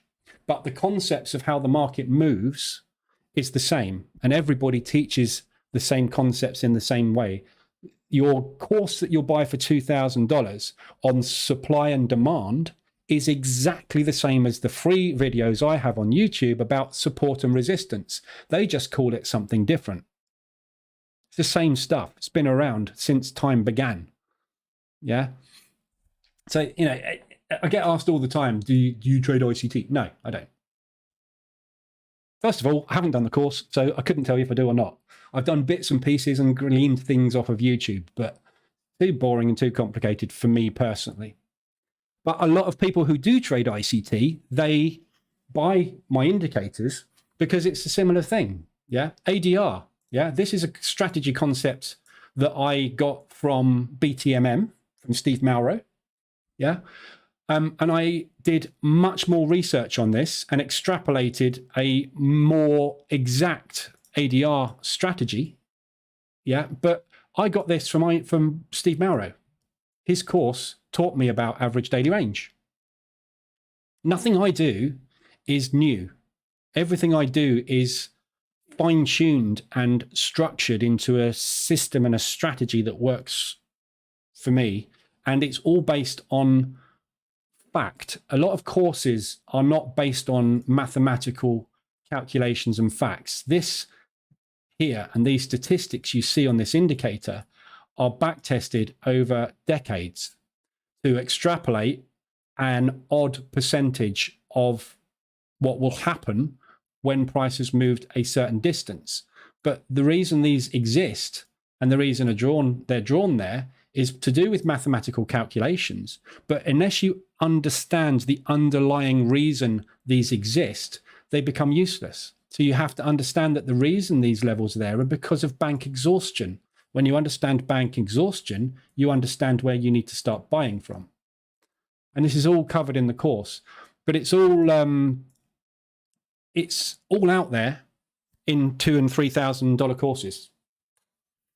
But after you've done 15 years of trading and bought lots of courses, you understand that what you learned on day one on babypips.com is exactly the same stuff. You just don't have to pay for it, which is why my course is out there and it's totally free. Because it's the same stuff. It's everything you learn in here, nothing will be new. Well, it might be new because if you haven't ever learnt multi-time frame analysis or no one's ever taught you about elastic band theory, then yeah, it will be new, won't it? But I'm not the only person doing this. And I'm 90% sure that there's a load of people out there probably right now copying exactly what I've done in the bootcamp and rebranding it as their own. Fine. And if they want to sell it, whatever. I don't care. Rant over. It's not a rant, actually. It's just, I'm just explaining how it is. That's trading. That's the world that we live in trading. And it's all about selling courses, isn't it? For 99%. Thanks for the follows. I missed you. Kenton, welcome aboard. Chirul, welcome aboard. And Orly. Orly. That's a good name. I like that one. How's that fundamental EA going? It's not. I'm not following it anymore. Not doing it. Can't be asked. I haven't had time to do anything with it. It's running. It's still running. It's still here. It's running on that account. It's just, it's not right. And I haven't had time to do anything with it. Since I developed this, right, I think the reason the channel's become so massively busy in the last few weeks is because I started doing all of this fundamental analysis on the website. And a lot of people, I think, are congregating on the fundamentals and all the retail stuff. And that's when I started building the retail EA. And since then, I've been streaming 6 to 8 hours a day, and I don't have time to code anymore. So I haven't had a chance to do anything with it. It is still in development, and it still works beautifully. Look, pound New Zealand, 91% of the market has been shorting pound New Zealand. Do you think it's going up or down? The market is short. What's it doing? Yeah, the concept for counter trading this is fine. The EA I've built works, but the entry methodology isn't right, and that's what I need to work on. That's weeks of work, is figuring out what's the best way to extract money out of that situation in the market. I haven't had the time to do it, so I will do it. It's just it's on my list. Gap fills underway on the Dax. Good. I doubt anybody's made money out of the opening range breakout this morning, because this is choppy as hell. The only way you'd have made money out of ORB this morning is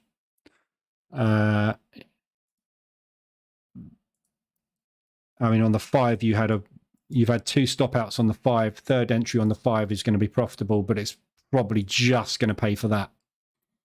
And you want to be getting out, I think, at the gap fill. So not a very good opening range breakout today. It's a fail.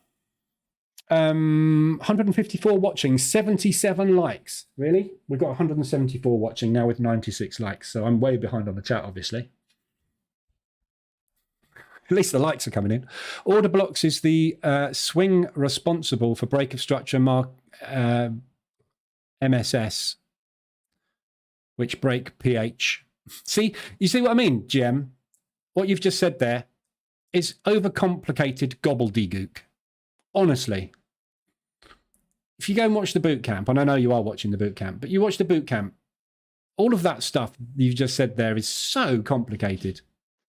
And if you boil all that down into real world, you'll find there's a much easier way to do it all. That doesn't mean you've got to have a spreadsheet open next to you with 16 different terminologies written on it and 19 different rules, which is impossible to follow, which ends up in analysis paralysis, and you never actually taken a trade. Which is what I found, which is why I stopped. I just couldn't get it. It's too much. Too many informations and too many rules. I hit the like button twice. Shroud, if you hit the like button twice, doesn't that unlike you? Don't do that. I'm doing position trades, so no reason to go out, isn't it? Derp. What were we talking about, Yarp? EN and EA, yeah. So on Euro odd and Euro, yeah. So if you're position trading it, yeah. On EA, yeah. I mean, the trouble is, obviously, we're up at new highs. Look. So we broke out that high, pullback. If we do push and break that high, you'll just get out on the pullback. So it's fine where we are.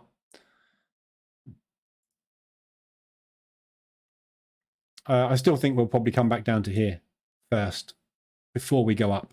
You know, you do get orphaned propulsion gaps, but they tend to be the ones which are tested. This is what I mean by testing. Look, we pushed up and pushed down, tested it. We pushed up, tested it. When you push up and you have not tested it, i.e. you haven't come back down into it straight away, that's when we get the propulsion gap fill. Yeah, this hasn't been tested at all. This wasn't tested until today. So I think there's more downside in it, but they may well come up As I said, they didn't do a liquidity grab on that high. Look at Euro odd and look at the sentiment on it. Yeah, the market is short. Everybody is shorting Euro odd and they're shorting Euro New Zealand, which means that all the liquidity is up at the highs. Yeah, and as the liquidity is up at the highs, they've enticed these shorts in. Everybody's put their liquidity there. They know there's liquidity there. So where's their most logical place to go? There. So the question is, are they going to go there first or are they going to go there first? We don't know. If we go there first, we're out of our position. In, out, done. If it goes there first, second position, pullback, out, done. Don't know. But that's what position trading is all about, isn't it? We don't know which way the market's going. If we knew that, we'd be millionaires.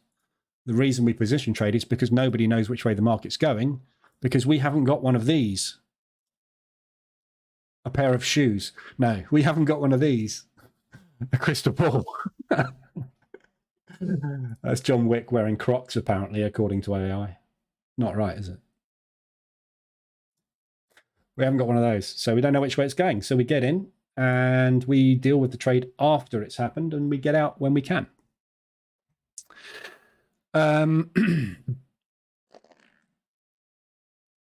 What possible move in pound odd? Again, I will bring Mr. Wick back into the equation. I don't know. At the moment, pound odd is going up because we've just had positive CPI figures. So you've got one of two scenarios going to play out today. You're either going to get a resistance bounce where the limit orders are sitting, or they're going to push through, take liquidity, and then pull back. But either way, it's coming into that propulsion gap. It's either coming into that propulsion gap today, right now, or it's going to come into the propulsion gap later in New York, or it's going to push away and it's going to come back here at some point in the next few days or next week. I don't know. But I would be looking for shorts on it. However, not now because it's not extended. There's no reason for the banks to do any kind of strong position, strong profit take move because they're not extended at the moment. They haven't got a large position built in either direction. They haven't moved anywhere yet. Yeah, they're going sideways. They're building a book. They will make a break with their book when they've got it built. And then we will look to get in on their profit take move because they will be extended. So I can't tell you. I don't know. Nobody knows. However, you did just about get 4-hour extension, but I'd be looking for shorts. So drop down onto M5, yeah? You got a reversal alert about to trigger. So what I would be looking for is ideally them either having limit order triggers at yesterday's high or taking that liquidity. But it's FOMC day, right? So FOMC day normally is like that. So they could well just come straight back down and do that today ahead of FOMC and then pull it back up where we opened. But either way, they're not going to want to go very far today because, you know, this afternoon, rather this evening, everything changes. The Fed's going to potentially change the outlook for the next 3 to 6 weeks. So we need to wait, which is what the market will likely do today, which is why you won't see really any ADR hits today because no one's wanting to put any speculative orders into the market until we've got a strong push in one direction from the FOMC, from the Fed. We don't know which way it's going. Joshua, it's Joshua. Hi, Joshua. Did I call your name wrong or something? Thanks for joining, Akbar and Ilyas and Shipo and Anonymous. I don't know what your name is. David, I was interested in being able to hedge the opening range. If I wanted to use your website to create an EA, would that be possible? Yeah. Probably. I don't know. I think you said about this yesterday, didn't you? Or someone said this yesterday. I don't think it's possible to hedge the opening range. The whole premise of this is a breakout. It's a breakout strategy. You can't hedge a breakout strategy. Trend strategies and breakout strategies You can't hedge them. You hedge mean reversion. You don't hedge trend or breakout. You can't. It doesn't work that way. I want an opposite entry that's 1.4 times the initial, where the fake stop loss would be. Right. Okay. Right. So I will tell you now, I have done what I've just read your, what you're looking to achieve. So what you're looking to do is, I've done this. I've got an EA that does this already. So we go short with one lot. Doesn't work out. Instead of stopping out, we go long with 1.x lot. If it doesn't work out, we go short with 1.x higher than that one. Yeah. So it's kind of like martingale breakout. So the breakout is the one that actually starts to make the money. The opening range breakout, the origin of the opening range breakout EA was this exact strategy that you're saying. I tested it to death with everything from a 1.1 to a martingale multiplier, and every single time it blew the account. Doesn't work. At some point, it will blow the account. And the reason it doesn't work, and that is the reason the max loss is in there. Yeah. The reason this setting exists,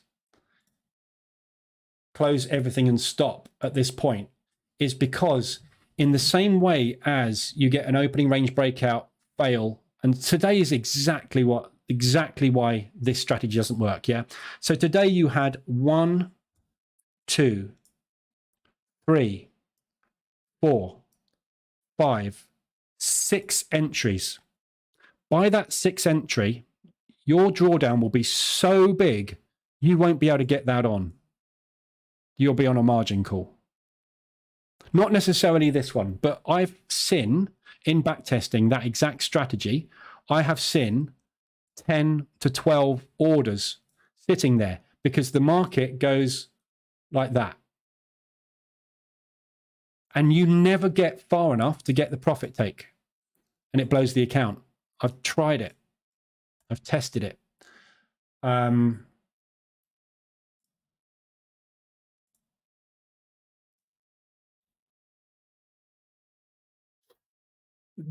It's that opening range analysis. So this is this EA. I think this was the EA. I'm pretty sure this was the EA. Because this was a variation of the Price Action Toolkit. This is where this all originated from. I think it was that one that will do it. It might not be that one. It might be another one. But yeah, I couldn't get it profitable. I could get it profitable. And it had runs. It had lovely little runs. But it, long term, it just failed. So I scrapped it. Do you know what? It would be good for passing prop, potentially. Because there will be a terminal rate where you get to, let's say, 5 entries or something. And on that 5th entry, if that one doesn't work, what you'll find is your drawdown will be at an account blowing level. So for passing prop, it would probably work, but it wouldn't, you couldn't carry on. You couldn't carry on using it. And I think you'll find that most prop firms will look at it on an analysis and go, nah, don't like that. The legitimate prop firms will look at it and go, sorry, that's not a viable strategy. I get what you mean. And I say that's why I built the opening range breakout EA. Originally, what the opening range breakout EA did was exactly that. It just literally, it martingaled on every entry. But it was those ones that, you know, look at this today. I mean, this is exactly it. This is exactly the problem. Now, on a 15-minute, when you've got a 15-minute range, you're obviously taking a lot less entries. So it's an awful lot safer. But what happens on a 15-minute is sometimes you get a big wide 15-minute, you get a breakout high, a breakout low, and then you get a breakout high. You're hedged, And then what it does for the entire rest of the day is that stays within the 15-minute range. So what happens is you carry that over to tomorrow. Yeah, there's so many downsides to it. It sounds brilliant in theory, and that's why I tested it. But I don't know. But if you if you want to put your idea up, I'll have a look at it in more detail if you've got a different variation on it. But I tried every multiplier from 1.1 up to martingale, which is 2, and it didn't work. And you know, martingale doesn't work. We know martingale doesn't work.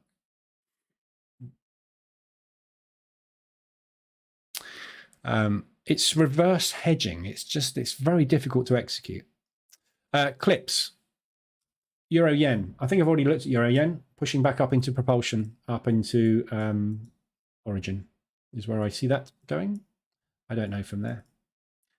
It's also got these down here. So today, you're not likely to go anywhere today. That's probably what you're going to do. And FOMC today, FOMC will move it either there or there.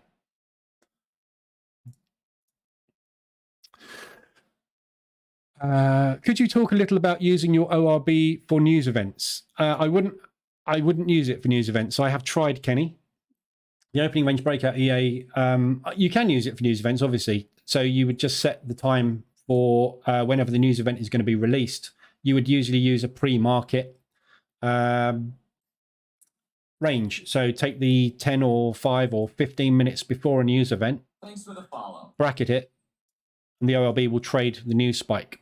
There's 2 problems with it. First problem is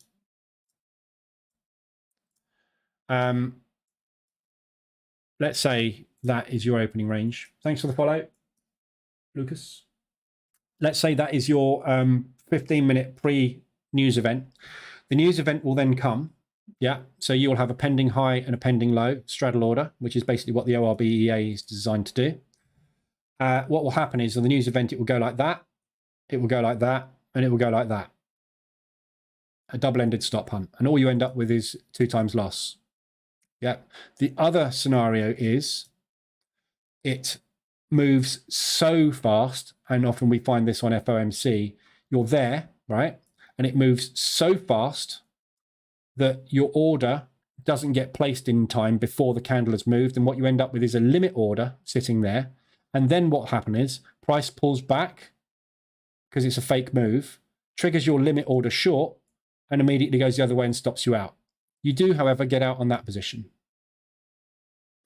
The other scenario, which quite often happens, is slippage. So you have your order there with a $500 loss there at the other end.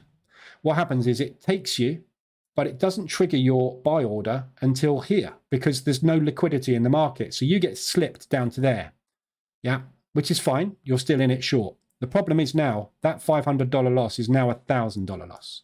So your risk is doubled. If that trade unwinds, you lose twice as much. The other problem, you see, did you get the gist here? Yeah, I haven't had a positive yet. These are all the problems. The other problem is price is sitting somewhere like this prior, and then it spreads. The spread widens and takes you into a position, and they fly that way. So you actually get spread into a short, and then the market goes long, which is fine, but you always take a loss. So you have to take the long and the short of it, a 2 to 1R reward on virtually all news trades. And unless it's a really, really big news event like an FOMC or an unexpected CPI or unexpected PMI figures, unexpected GDP figures, if it's an as expected news event, you'll usually find you get whipsawed. If it's an unexpected news event, you'll usually find one of those scenarios happens where you can't quite get the trade you want and you end up making a loss. Sometimes, though, it works beautifully and it will just go. And if you can hold, you can get that. Yeah. So let's say that's your 15-minute opening range there. Look, this is a really good example, actually, isn't it? This isn't a news event, obviously, but this is a 1-hour chart as well. But let's say that was your 15-minute pre-news event range. All it did was it opened and it just went. And these are our 200, 300 ADR moves we got on unexpected FOMCs. Yeah. Yeah. You will get them.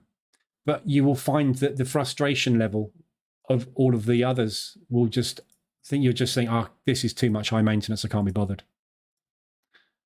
But I would encourage you to try it yourself. Try it with 0.25% risk or something like that, or 0.1% risk, and just try some news events and see how you get on. But yeah, I've never had any luck. I did a news trading course years and years and years ago, and it taught you how to straddle trade news. It taught you how to pull back trade news. And at the end of the day, if you're going to do a pullback trade on the news, yeah, you wait for at least a 50%, a 30 to a 70% pullback. You look for signs of a shift in structure. Yeah, that's fine. But the odds of that trade there are 50-50, right? And why would you bother doing it on the news? Why not just do it all the time? It's the same thing, isn't it? All you're doing is you're taking a highly volatile, scary way of doing something that we do on a daily basis. Doesn't make sense. Just trade a strategy that does pullbacks. Gap fill almost complete. Depending on how you do your gaps, everybody's different. So you're either going from that or that, but we're there. Yeah. Lovely big target to the downside. So nice looking short opportunity on the Dax. If you're on the 5-minute ORB long or the pre-market 15 opening range long, you've been chopped to death, but there's your reward. So take it. Or trail it. Stick a trailer on it of 15 or something, and just make sure that you lock that in, because you're going to need it after that this morning. So yeah. Rowan, imagine paying for a trading course. I know, it's crazy, isn't it? Finding your trading strategy is basically just a reflection of your personality. Yeah. You've got to do the trading courses though, Rowan, even. Because if you don't do the trading courses, you don't know what strategies are making sense to you, and therefore you can't develop your strategy. So you've got to do some learning to be able to actually know what works and what doesn't work for you, haven't you? That's the thing, which is why what this is a combination of everything I've learned over 15 years compacted into here. This is the important stuff that I found worked for me. And again, none of this, a lot of this stuff maybe not work for you or for other people. There's lots of other videos on here, lots of stop loss based strategies. But you know, the position trading bootcamp, I came to the conclusion after trying to find the holy grail for 15 years and trying to find a strategy that works consistently for 15 years, I realized, being a logical guy, a programmer, that there was nothing wrong with the strategies. It was the way that the market strategies were traded. That was the problem. And so that led me on to look at how the banks make money. And when I realized how the banks made money, I could instantly see that every strategy I'd ever learned was profitable. I was just executing it wrong. And that was the light bulb moment, which led to this. And this leads to this. Yeah. The strategies that I'm trading, as I've said this morning, are wide range, but this has been around for 25 years. This market structure has been around since time began. These candlesticks have been around for hundreds of years. Support and resistance, now supply and demand, because it's not trendy to call it support and resistance anymore, has been around for years. The average daily range of a pair has been around since things have moved. None of this is new. I just execute it in a way that makes money. That's the difference. But you need to find your way. And again, in the position trading bootcamp, this is a methodology. Yeah. You can apply this methodology to other markets, indices, crypto, and strategies. Every strategy out there that is mean reversion, not trend, mean reversion. You can apply position trading methodology to it and it will work. Because as long as a mean reversion strategy is trying to revert a move, position trading works. It doesn't work on breakout strategies because there's no mean. Yeah, we can't, this is impossible to time, which is why it's only got a 30% 30% strike rate. Mean reversion has a 60 to 70% strike rate. Trend has a 30% strike rate. And again, if you want to know the difference between them and why those exist, there's a mean reversion versus trend trading video on the website, which explains why you should be a mean reversion trader and not a trend trader. And it's very simple. The logic is 80% of the time you'll be right. Why would you not want to do that? Why would you want to trend trade when 80% of the time you can get a mean reversion entry right? Yeah, it just doesn't make sense, does it? Look, that's a mean reversion entry. There's another one up there. They're right more than a trend, yeah? If you look at the there's the mean reversion there. Look at the breakout traders. Yeah. So everyone that took a breakout long there was wrong. Everybody took a breakout long there was wrong. Everybody took a breakout long there was wrong. Everybody took a breakout long there was wrong. That one didn't. Took a breakout trade there. Probably not wrong. Took a breakout trade there. You're wrong. If you took a breakout trade there, you may have got it, may not. Took a breakout trade there, you were wrong. Took a breakout trade there, you were wrong. Took a breakout trade there, you're wrong. Breakout trade there, you're wrong. Breakout, wrong. Breakout, where are we going? You're going to be wrong. Yeah?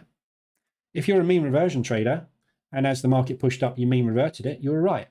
If you're a mean reversion trader, and as the market pushed down, you mean reverted it, you're right. If you're a mean reversion trader, and as the market pushed up, you mean reverted it, you're right. If you continue doing mean reversion, you will be right. Yet everybody's trying to catch the breakouts. Everybody's trying to catch the trends. I only trade in line with the trend. Really? Are you a winning trader or a losing trader? Well, I'm not very good at it.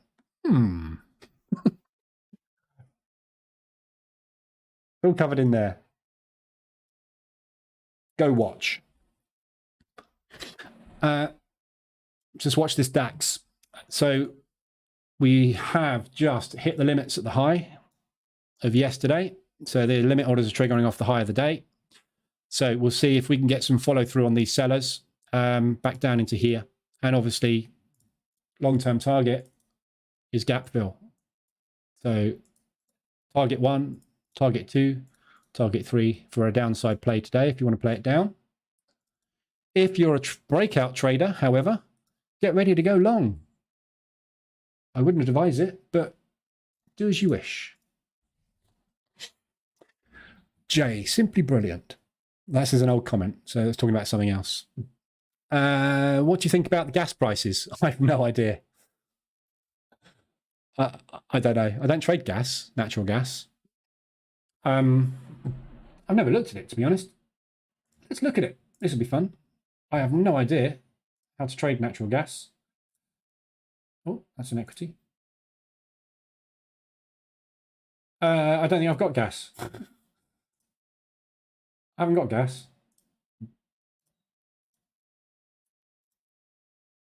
No. Sorry, can't look at gas. Don't trade it. I guess it's doing something similar to oil dropping, so I'd be buying it. Najib, there's a guy called Navin from Urban Forex. He uses your elastic band, but calls it a rubber band. The rubber band man. Yes.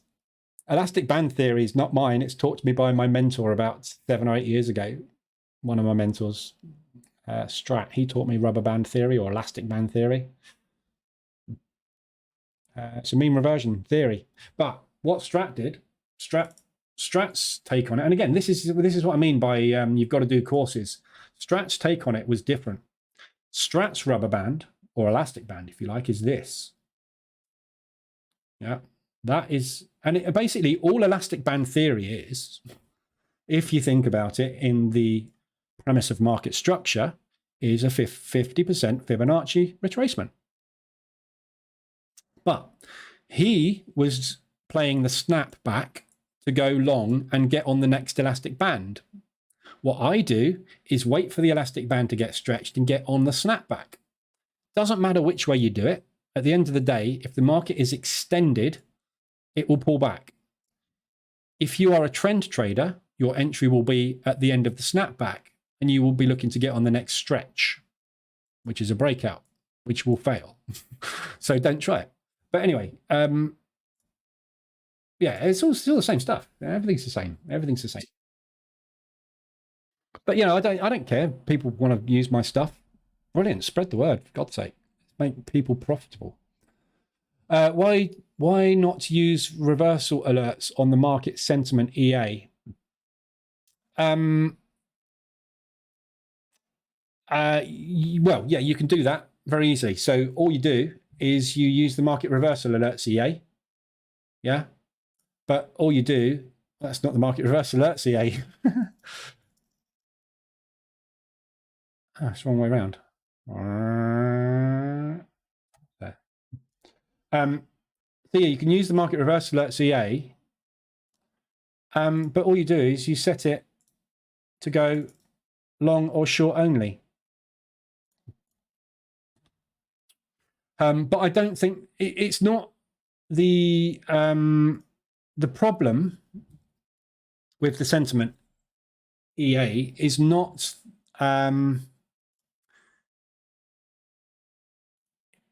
how you get in.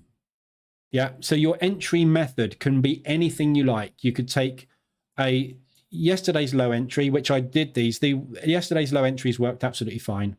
So let's say, for example, Euro New Zealand, yeah, is the market is short Euro New Zealand, right? So let's look at Euro New Zealand and what you would have done. Yeah, so the market is short Euro New Zealand, therefore it's pumping hard, right? So there's multiple ways you can get in. You could get in on a sweep of yesterday's low, which is what I initially tried to do. So there's yesterday's low. So you would enter somewhere around here and you would get out. So what I'm trying to figure out is I can get in on a bullish engulfing. That's fine. It's just a reason to get in. If the market's going to go that way because retail is short, it doesn't matter how we get in, does it? A break of structure. So you could take a 3-bar reversal. You could say, I can build into an EA, only go long when we break the high of the third candle, i.e. we have a push down, a push down, a push up, a close above that high. That is in effect a reversal. It's not a proper market structure break, but it's as close, you know, it's pretty close. I could code that in 2 minutes. What my problem is how to exit and when to exit. Because if you look at historical retail sentiment, it shifts a lot. Some instruments will shift up and down really, really, really fast. So I would love to position trade it. But if you look at US dollar Swiss, for example, yeah, and let's take this period in the middle here, right? Okay, so that is your 75 and that is your 25, okay? So looking at US dollar Swiss, right, we shifted from 75% of the market being long to only 25% of the market being long, i.e. a complete directional bias change that we needed to enact within 24 hours. Getting in and out is not a problem. You can use anything you like. How do you handle that shift? Should you use a stop loss? Should you position trade it? So the direction is not a problem. What I'm trying to figure out is the best way to trade it. Should we be position trading it? And that's what I'm trying to do. However, if you position trade it and the sentiment shifts, i.e.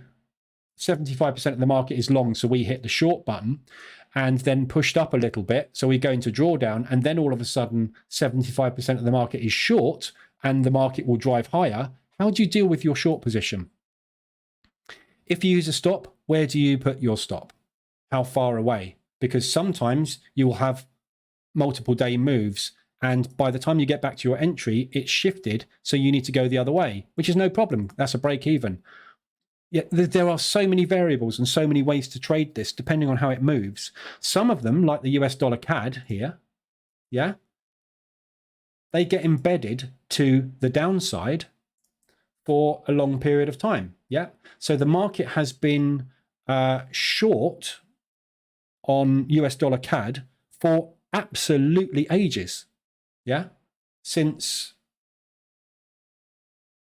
16th of February.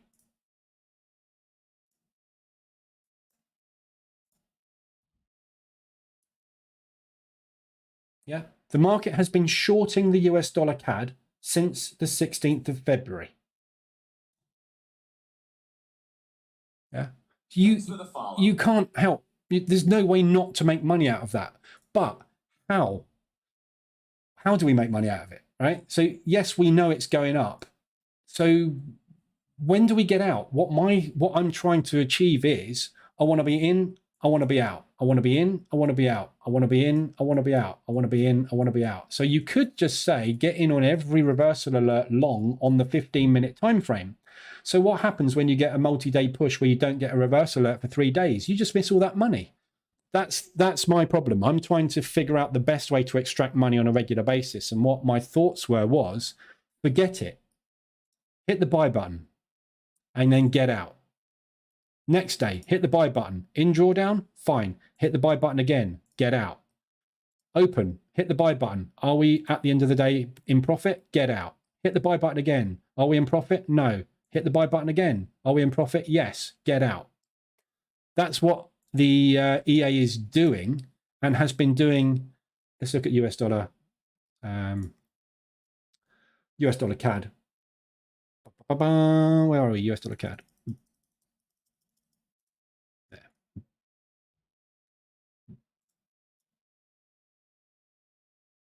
Hasn't been running since then, but look, that's what it's been doing. Look, buying, buying, buying, buying, buying, profit. So you go buy, not in profit, buy. But this is what I'm saying. That's where we should get out. So I'm trying to figure out, do we just go for a quarter of an ADR? Do we go for half an ADR? You know, what do we do? Look at this. Do I do drawdown control? But the problem is sentiment's shifting. Only 5% of the market is long at the moment. So, you know, it all changes. It's a very, very difficult strategy to actually enact. The theory behind it, and this is the problem I had with sentiment when I was initially trading with the stop loss, was this isn't a timing tool. Just because here, for example, on the US dollar Swiss, 80% of the market is longing it, does not mean it's going to go down today. They may well entice more longs in to drive in more longs, so they've got more to get when they actually do want to do the down move. So you get stopped out and it becomes frustrating because it doesn't work every day. It works over a period of time. So that's what I'm doing with it. I'm just trying to figure out the best way to do it. We know the theory works, yeah. You know, it's a given, yeah. If the retailer's shorting it, all they're going to do is run their liquidity at the highs constantly until they stop shorting it, and then they're going to go long, and then they'll start running their liquidity at the lows. This is why we get market structure movement. It's the banks. The banks need liquidity. Where is it? The other end. Where's retail going? The opposite direction. So you just go and grab their liquidity. It's simple. That's how the banks operate. There we go. So there's your high reversal. Okay, so there's short entry here. If you're going to use a stop, don't stick it there. Stick it up here somewhere. Give yourself some room to breathe. 30 pips or something. You've got an easy 1.5 bar there, and if you're going to go for the gap fill, you've got a long way to go. So they are starting to sell. So the limit orders are triggering at the highs. Yeah, buyers have hit the limits, running out. They're going to start puking their orders. They're going to start taking profit. Potentially. Maybe not. This might be a rally, you know. Don't know. If I knew that, I wouldn't need that.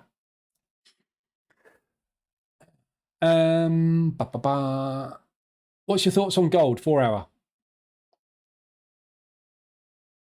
That's the sound of me biting my lip. I don't know, Rowan. Sorry, I don't trade gold. Down or up, depending on what FOMC does at 6 o'clock tonight. Never heard of your account, but I'm so ready to learn. Cool. I stay under the radar. Because if I go above the radar, I would never, ever stop streaming because I get asked questions all day long and I don't stop until the last question is answered. GU, Bruno. Pound US dollar, again, another one you need to look at this afternoon. Pound US dollar at the moment, we've had the CPI figures this morning, which have rallied the pound. We just tapped into the highs. Looks like they might be stopping out everybody that shorted yesterday. And they'll be coming back down into here. FOMC. This is a US dollar cross. So this will be affected by the US dollar movement off of FOMC this evening. Yeah. So today, I expect the pound US dollar to do that until 6 o'clock. And then it will do that or that, depending on what is said in the press conference, which we do not know because we cannot see the future. Someone can. Someone's been told what's going to happen in the press conference and they will be making a lot of money later. Derp, yarp. Isn't it possible strategy to position trade the whole circle down to 20 RSI? Yeah, you can do. Your exit strategy is up to you. So when you're position trading, obviously I get into position trades there. Yeah, let's look. I've got two on the screen here, so it makes sense, doesn't it? So I'm in there. I'm in there, right? The exit is here, which is fine. Yeah, and the exit on that one is here, which is fine. So I am going for quarter to a half an ADR moves because I want to bank lots of money, right? You could, if you wanted to, trade RSI to RSI. But what you'll find the problem is if you got in here and the pullback was not a fast profit take move, if the pullback from here was something like that, yeah, all the way down to there, and it took 2 days to get to it, your RSI would go like this. And then it will go like that. And price will move up. And what you will do is you will never get out of that position because it will never hit that RSI low. So if you are mean reverting a strong trend, yeah, if you're mean reverting a strong trend with buys from here, yeah, this thing didn't get to the upside RSI until there. Yeah, you're long. You never got an exit on that. See the problem? Yeah, you go long here. You're getting out when we get above the 20 RSI. It's there. So not a lot of profit, is there? So it doesn't work in strong trend situations. And obviously, I'm in a strong trend situation here with 1, 2, 3, 4 longs against the trend, all very, very profitable. But the reason this one worked wasn't because we hit that level. It was because of the position trade. And the fact that I'm taking a ADR percentage, not an exit signal of any kind. Exit signals are something I looked into a lot. I used to use a system called Agimat. I'm waiting for the laugh. I used to also follow a guy called Uncle Lee. And he was a good friend of the person with Agimat, and he had his own little systems. And a lot of them use exit strategies. The problem with an exit strategy is your trade could be massively in profit, but the exit trigger never happens. And what happens is you just lose the trade or going to draw down on the trade. Yeah. Because of your exit system or strategy not getting you out of the trade. The best thing to do is when you've got profit is to take the profit and make it realized. Because this at the moment is unrealized profit. And until I hit the button to sell that buy position, that could go down and turn into a 3% loss. Because I've got an exit strategy and an exit signal. this is what people say to me a lot of the time as well with the market reversal alert CA. Why don't you just take the opposite reversal alert? So you get in long there and you take the opposite reversal alert. That's fine. But what if the opposite reversal alert is down here? Because when we get into the trade, it goes like that. And it works on time as well. So I get a reversal alert there. Well, that makes me a loss. Exit signals are very, very, very, very difficult to work.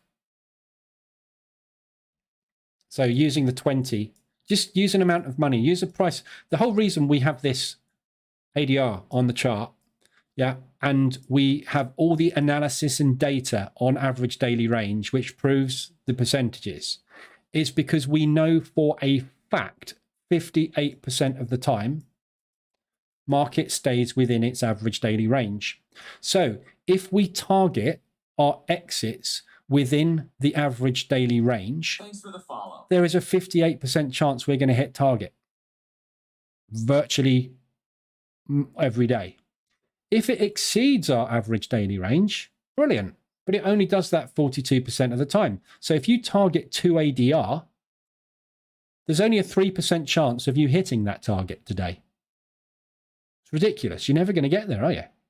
Yes, it will get there over a period of days and weeks, potentially, as long as there's no news events that drive it the other way, no big market participants that say, I don't want to go long anymore, or anything else happens, like an earthquake, a war, or something else. So if you go for a target that's achievable within an average daily range, you'll always hit it. If RSI does that for a year, you'll never get out of your trade. However, if price moves up and down within its average daily range and you're only targeting a quarter of an ADR, you're going to hit it every time. That's why it's there.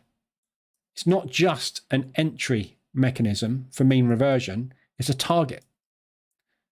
Which is why with all of our trades, our goal is to keep this within an ADR. If you can keep your average of your position within an ADR, we know there's a 58% chance we're going to hit it today. If it's 125 ADR, my odds of hitting target today have dropped to what? 23%. That's going to be a lot harder for me to exit with a break even today. But if I hit the short button now with an aggressive drawdown control entry and I move that up to there, my odds of getting out today increase from 23% to 58%. Much easier.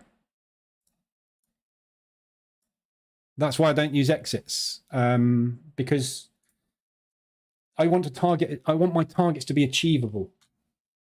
Because I'm not a trend trader. I'm not going for a 7-to-1, am I? I don't want to go for a 7-to-1. What I want to do is consistently bank money over and over again. And as long as the market moves up and down, right? If the market, let's look at this as a good example. Look. Pound New Zealand, right? If I'm a range trader and I entered on the low of the range every time, I've got 4 profits there within an ADR. ADR on this pair is 175. Top of that candle to the low of that candle is 262. So the middle of that is 130 pips roughly, isn't it? Yeah. ADR is 175. So if I got in there every single day, I got an exit. Why? Because I'm only targeting less than an ADR. It moves within an ADR 58% of the time. Simple, isn't it? But indicators move with price. And this one specifically moves with the relative strength between the two instruments. So if the relative strength between the two instruments goes flat, what is it going to do? Go into a range. If it goes into a range, what have we got? An intraday ADR exit. Make sense? Athula, welcome aboard. Mr. R, Cougar Cat, good name. Adept, Aravind, Michael, Lucas. Blimey, I've missed loads of you. It's because I've been talking. I'm a man, I can only do one thing at a time. If I'm talking, I can't hear. And if I'm listening to something, I can't respond. That's why men don't argue with women, because when they're shouting at you, you can only listen to it, you can't respond. Ta-da! Tony, morning Lee. If Lagarde sends the euro bullish, would that send the DAX bullish as well? No, it would tend to send the DAX bearish. So what you tend to find is most of the time, not always the case, but most of the time there's an inverse correlation between the index and the base currency. So the DAX is traded in euros, the NASDAQ, the S&P, and the Dow are all traded in US dollar. So what you tend to find is when you get a push on an index, you tend to get a drop on the base currency. It's not always the case though. And the reasoning behind it is that when people are buying stocks, they are spending euros, which devalues the currency. So it doesn't always work that way though. So there's over the last sort of year or so, there's been a lot less of a correlation in that respect. But if you come out on the DAX and you look at it, what you tend to find is as the DAX is coming down, the euro is going up. But obviously you want to measure it against euro US dollar really. Look. Yeah. But on an intraday basis, it can obviously have fluctuation because with the euro US dollar, for example, there's always two currencies at play. So yes, the euro might be going up as the DAX is coming down, but if at the same time the euro goes up, the US dollar goes up by more, that will have a negative euro US dollar impact, won't it? So there's always a different, there's always two currencies at play. So the correlation is never that accurate. There we go. Anybody on that? Target's there. Initial target is there. Obviously, gap fill is your long term. Well, not even a long term, is it? Really? Again, what's the odds of hitting that gap fill today, everybody? Yeah. It's well within its average daily range. There's absolutely no reason why it can't do that today. And still, it's within its average daily range. If it does all of that movement, it's still within its normal average daily range. If the gap fill was this one, the odds of it getting down to that gap fill today are a lot less. Beautiful short, if anybody got on it.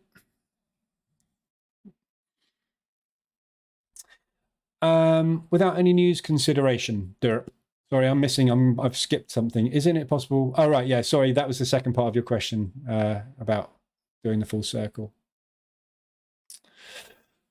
Pack Haggis.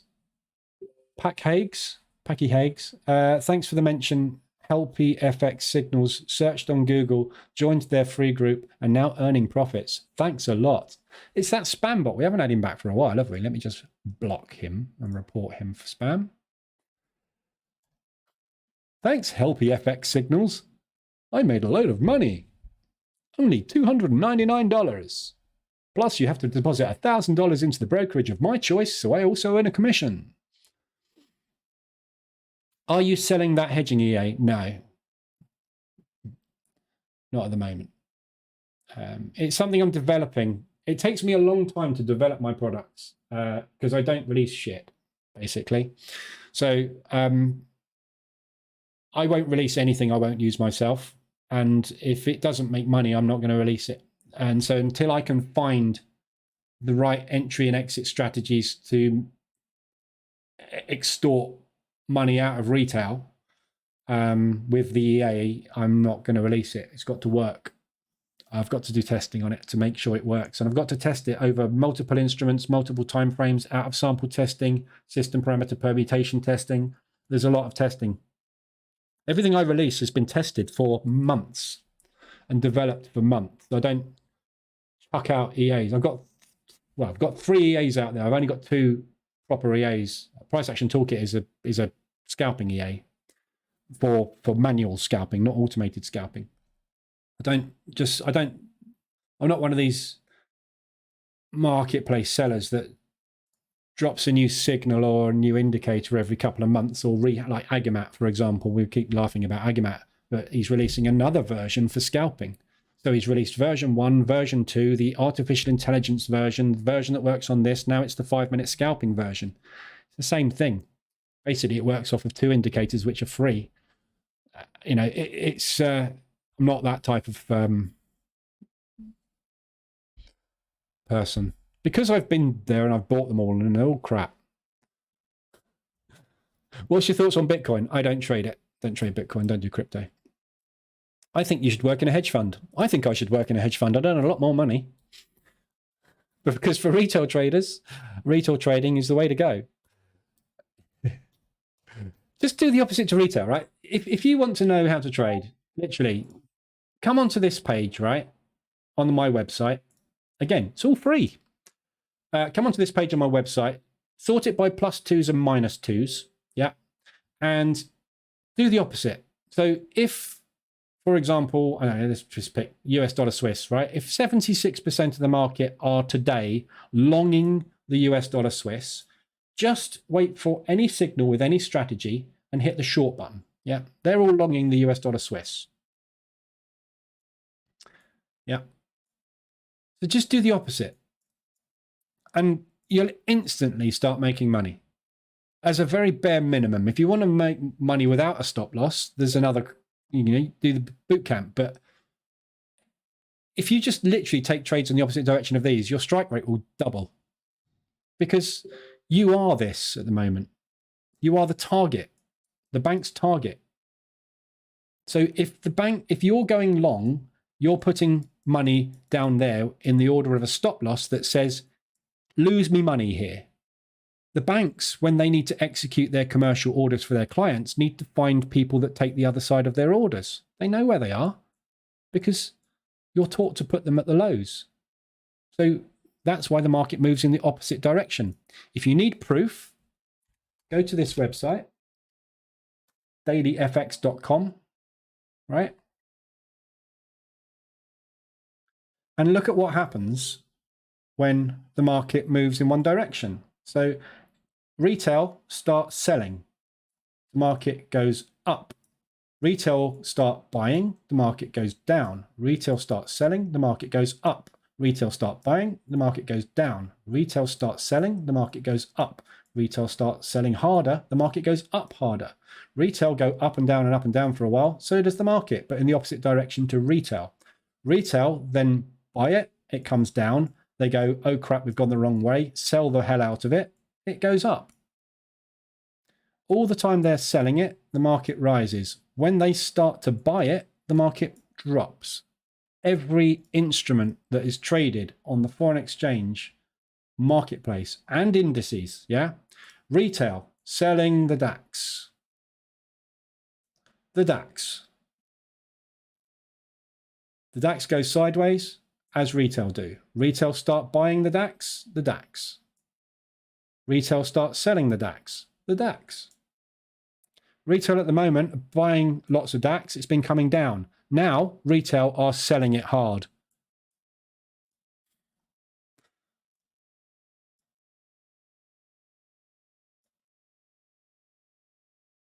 Yeah, you don't need any more proof than that, do you? Yeah. If you want to go and do the proof yourself, go onto that website, look it up yourself. Then go onto my site and pay attention to retail sentiment. Instant doubling of your profitability. Literally, just by doing that. Just don't use a tight stop. I am long 2 positions on NG. Commodities, very profitable for me. Cool. Stay on them then. If they work, stay on them. Sahasha Singh and blow your account. I don't know what that means. Oh, I think you should work in a hedge fund because for retail traders, retail trading is the way to go and blow your account. Right, yeah, that makes total sense. Morning, John. We all need AI, which will adapt to sentiment. Yeah. You don't need artificial intelligence. You just need intelligence to press the button in the opposite direction. It's not artificial. It's logical. It's just do it.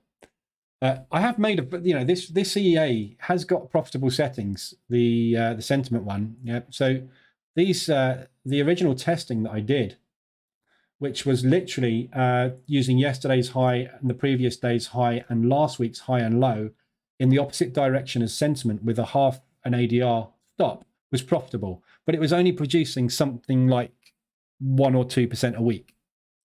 So I'm looking for something to do better. I might not find it, in which case I'll just go back to what was working, but I've spotted so many opportunities to make more money. With the sentiment EA, would it be beneficial to use retail sentiment to get in as you are doing, but once you're in, use COT sentiment to stay in for longer duration? Yeah, I could do that, because obviously we've got the combined, that's the wrong one, combined sentiment, which is COT and retail. So, but that would be a position trade. And I'm already position trading in line with COT as much as possible. But the problem with COT is I see intraday, I see retail, counter retail trading as an intraday strategy. COT is a long-term strategy. So combining the two gives you the best possible longs and shorts. But again, it doesn't matter, does it? The directional bias, whether it be that because you're using that, or whether you're using directional bias because you're using only that, the question still remains, how do you get in and how do you get out? That's what I'm working on, is the best way to extract money from this. Is it with a stop loss strategy? Is it not with a stop loss strategy? If it's not with a stop loss strategy, what do we need to do when sentiment shifts? How do you manage things? That's what I'm working on. I understand very much how to use this. What I haven't figured out is the best way to extract money from it. And I think it's working with 4-hour cycles. So this test here is working with day cycles. Yeah, so this is doing daily exits. Yeah, in, out, same day. In, out, same day. In, didn't have an opportunity to get out. Stuck. Because I entered there, that exit wasn't valid, so it's stuck still. Yeah, see what I mean? It gets stuck sometimes because retail has shifted. It's more neutral, so we're getting more of a neutral movement. This is the issue. So I'm thinking 4-hour exits. And again, in the EA, there is a setting for it. Here, it's already set up to do it. First profitable close exit, 4-hour. I think that's what I need to do, and that's my next test. I think that is the way to go, because the sentiment shifts sometimes too quickly. I'll get there. I just need time. Show everyone a picture of your Lambo. That will get punters in. Do you want to see a picture of my car? I posted this yesterday in the Telegram group.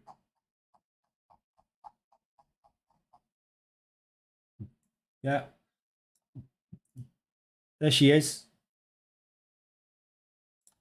Yeah. Beauty, eh? The reason I posted it in the Telegram group is because that's how it ended up the next day. And the reason it ended up like that the next day was because some idiot drove towards me on their mobile phone at 70 miles an hour. That idiot. And unfortunately, she now has life-changing injuries. That was my airbag.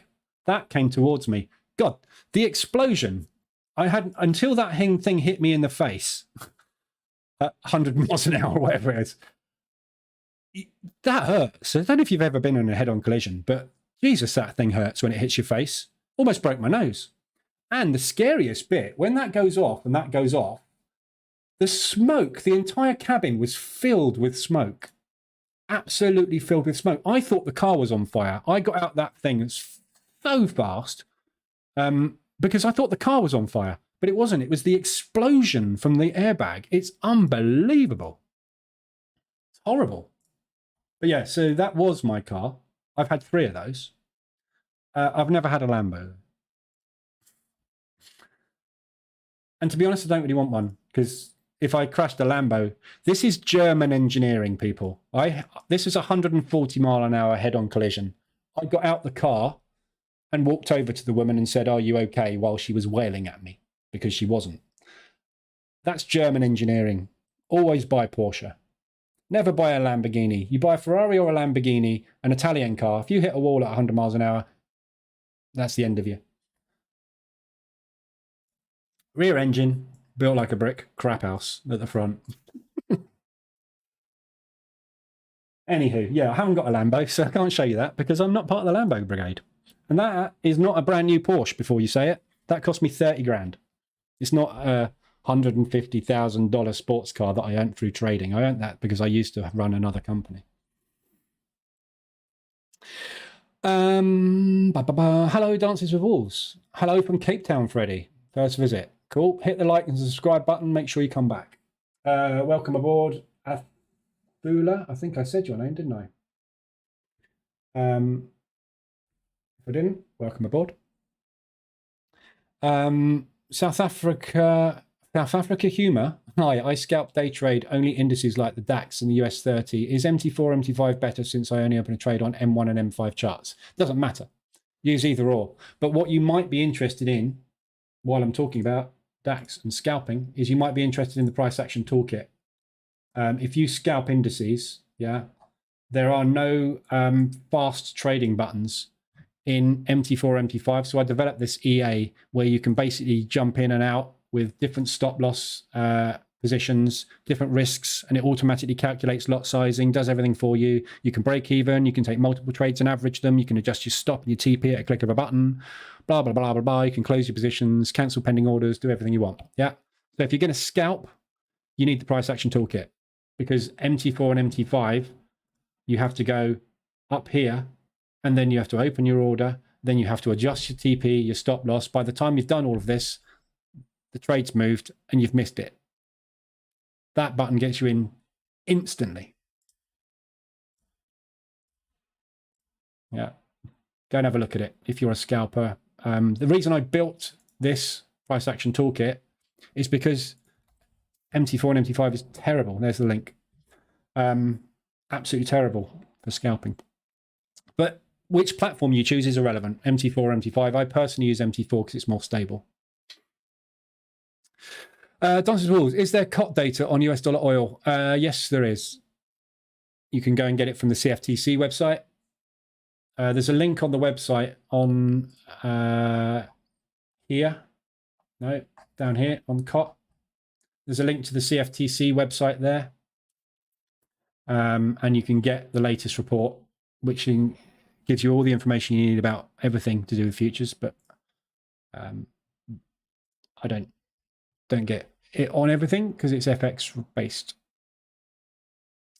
Carl Dittman indicators. I've never heard of Carl Dittman.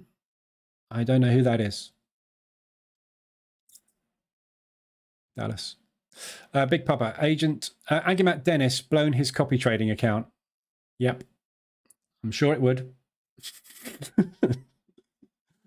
I got nothing against Dennis, but yeah. Agimat.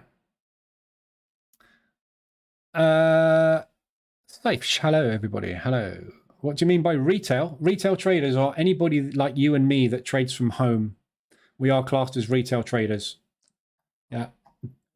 Retail traders are useless. So therefore, if you do the opposite to what they do, you will have more success. That's all that means. Too much narrative about bank runs and Fed printing money. Retails are moving into that narrative. Let's see. I don't know what I was talking about then, but fundamentals of some description. Do you ever take position trading entries against the fundamental analysis? Yes. So yeah, the buyer scorecard was created to give an overview of the fundamentals so that we had a really good gauge as to what direction the market is likely to move in. The main reason for this is because I get squeezed once or twice, maybe sometimes 3 times a year, where I get into a really bad trade. So Aussie dollar, New Zealand dollar is a prime example. Yeah, I took an Aussie dollar, New Zealand dollar trade long here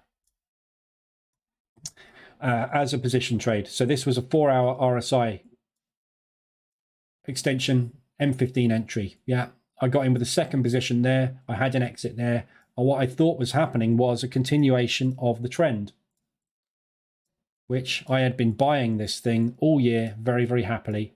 And what I was expecting was this to be a blip and continuation, because I was not paying attention to the fundamentals. What happened here was the New Zealand dollar interest rates changed, the Aussie dollar fundamentals shifted to the downside, and this became a very strong sell. If I had been looking here, I would have seen that Aussie dollar, New Zealand dollar was sitting at something like a -8. All the fundamentals were saying to short it. The COT positioning, i.e. the futures market, was short on it. Retail doesn't play any, long-term retail is not important. What retail is short-term.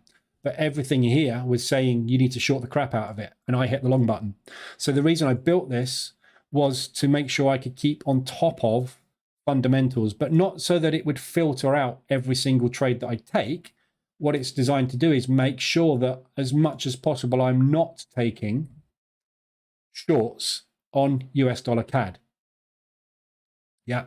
So I'm happy I'm happy to still short these. Yeah. They're buys, but what happens after a buy? A sell. And then they'll buy it again, and then they'll sell it again. That's market structure. We're used to that. As I'm trading that, I don't really care. However, if this was a plus 15 or a plus, wouldn't be plus 15 because there's only 14. But if there was a plus 10 or 11, I would think very much twice about hitting the short button. I would only hit the long button. But a lot of it is to do with the COT positioning. So I was paying attention to COT, and COT, when it agrees with fundamentals, works very well. When COT goes the other way to fundamentals, they're usually ahead of the game. They've shifted direction before the fundamentals shift because they're preempting the fundamentals, which is why it's so important that we pay attention to the press conference and the statement, because the rate is factored in. The market has factored this move in already. They've been doing this move now for 3 weeks, 6 weeks, however long. They've factored this in. What the market is now doing is watching what the Fed say as to where we're going next, because where we're going next is going to determine the future movements of the US dollar over the next 4 to 6 weeks. So you've got to pay attention to what COT does, but you're always a week behind with COT. So paying attention to this and this just gives you little red flags. So if you see an amazing short opportunity on an 80 RSI extension on US dollar CAD, and it's bang in the middle of a range, think twice, because if it moves up to the top of that range, there's a much more chance of it working than there is from the middle of the range. So it will help you filter out stupid trades. Doesn't mean it's not going to work. US dollar CAD shorts, right, are still working.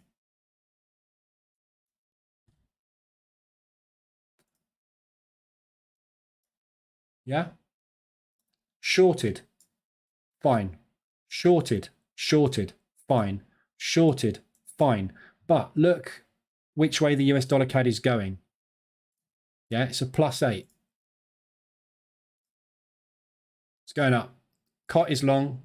Fundamentals are long. At the moment, retail are short, which means it's a long. Yeah, it's going up. But it doesn't mean you can't mean revert it. But look at the mean reversion. In, out, fast. Why? Because we don't get these massive strong pullbacks most of the time in an uptrend. What we get are flags in a strong uptrend. So if you've got a strong uptrend because the buyer scorecard says it's a really strong buy, you're more likely to get a flag, which means you've got less opportunity to get out on your position trade. But if you keep your targets short, quarter to a half an ADR, yeah, you'll have an easy exit. Yeah. So it doesn't mean you can't trade against them. It just means be careful. Equally, be careful. But look why this is a -5. Because we've got -2 on retail. If that shifts to a +2 because retail suddenly starts shorting it, what's that become? A -1, which is range bound. because we are taking 2 off, which brings us back to -3. And then as that becomes a +2, we're going to -1. So this can shift by 2 up and 2 down.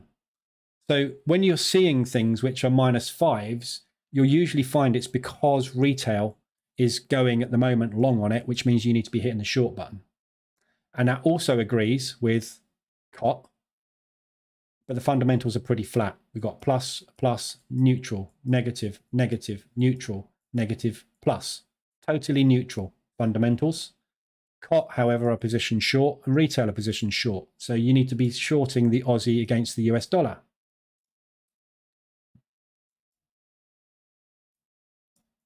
Yeah. Short. But it doesn't mean I can't take a long.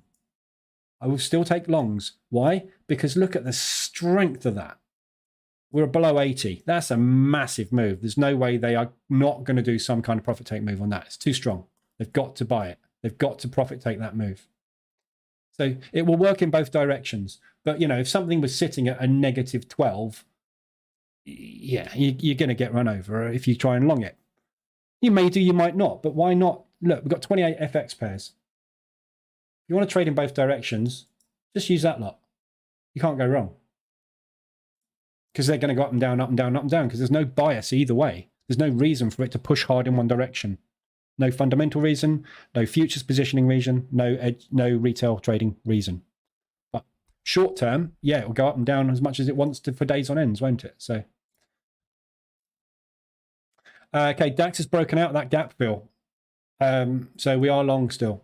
So we've got that orphan gap fill down there. So be aware. Obviously, we're well within an ADR at the moment. So, you know, this gap fill is very, very, very easily achievable.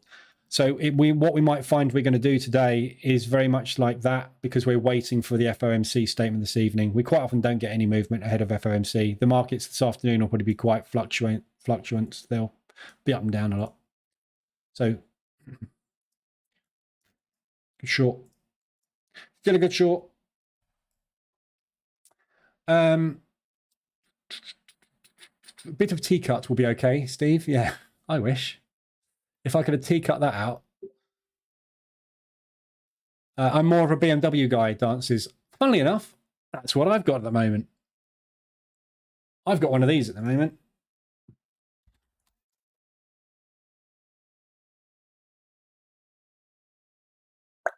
It's the best car I've ever driven. It's not obviously not a sports car, but it's the best car I've ever driven.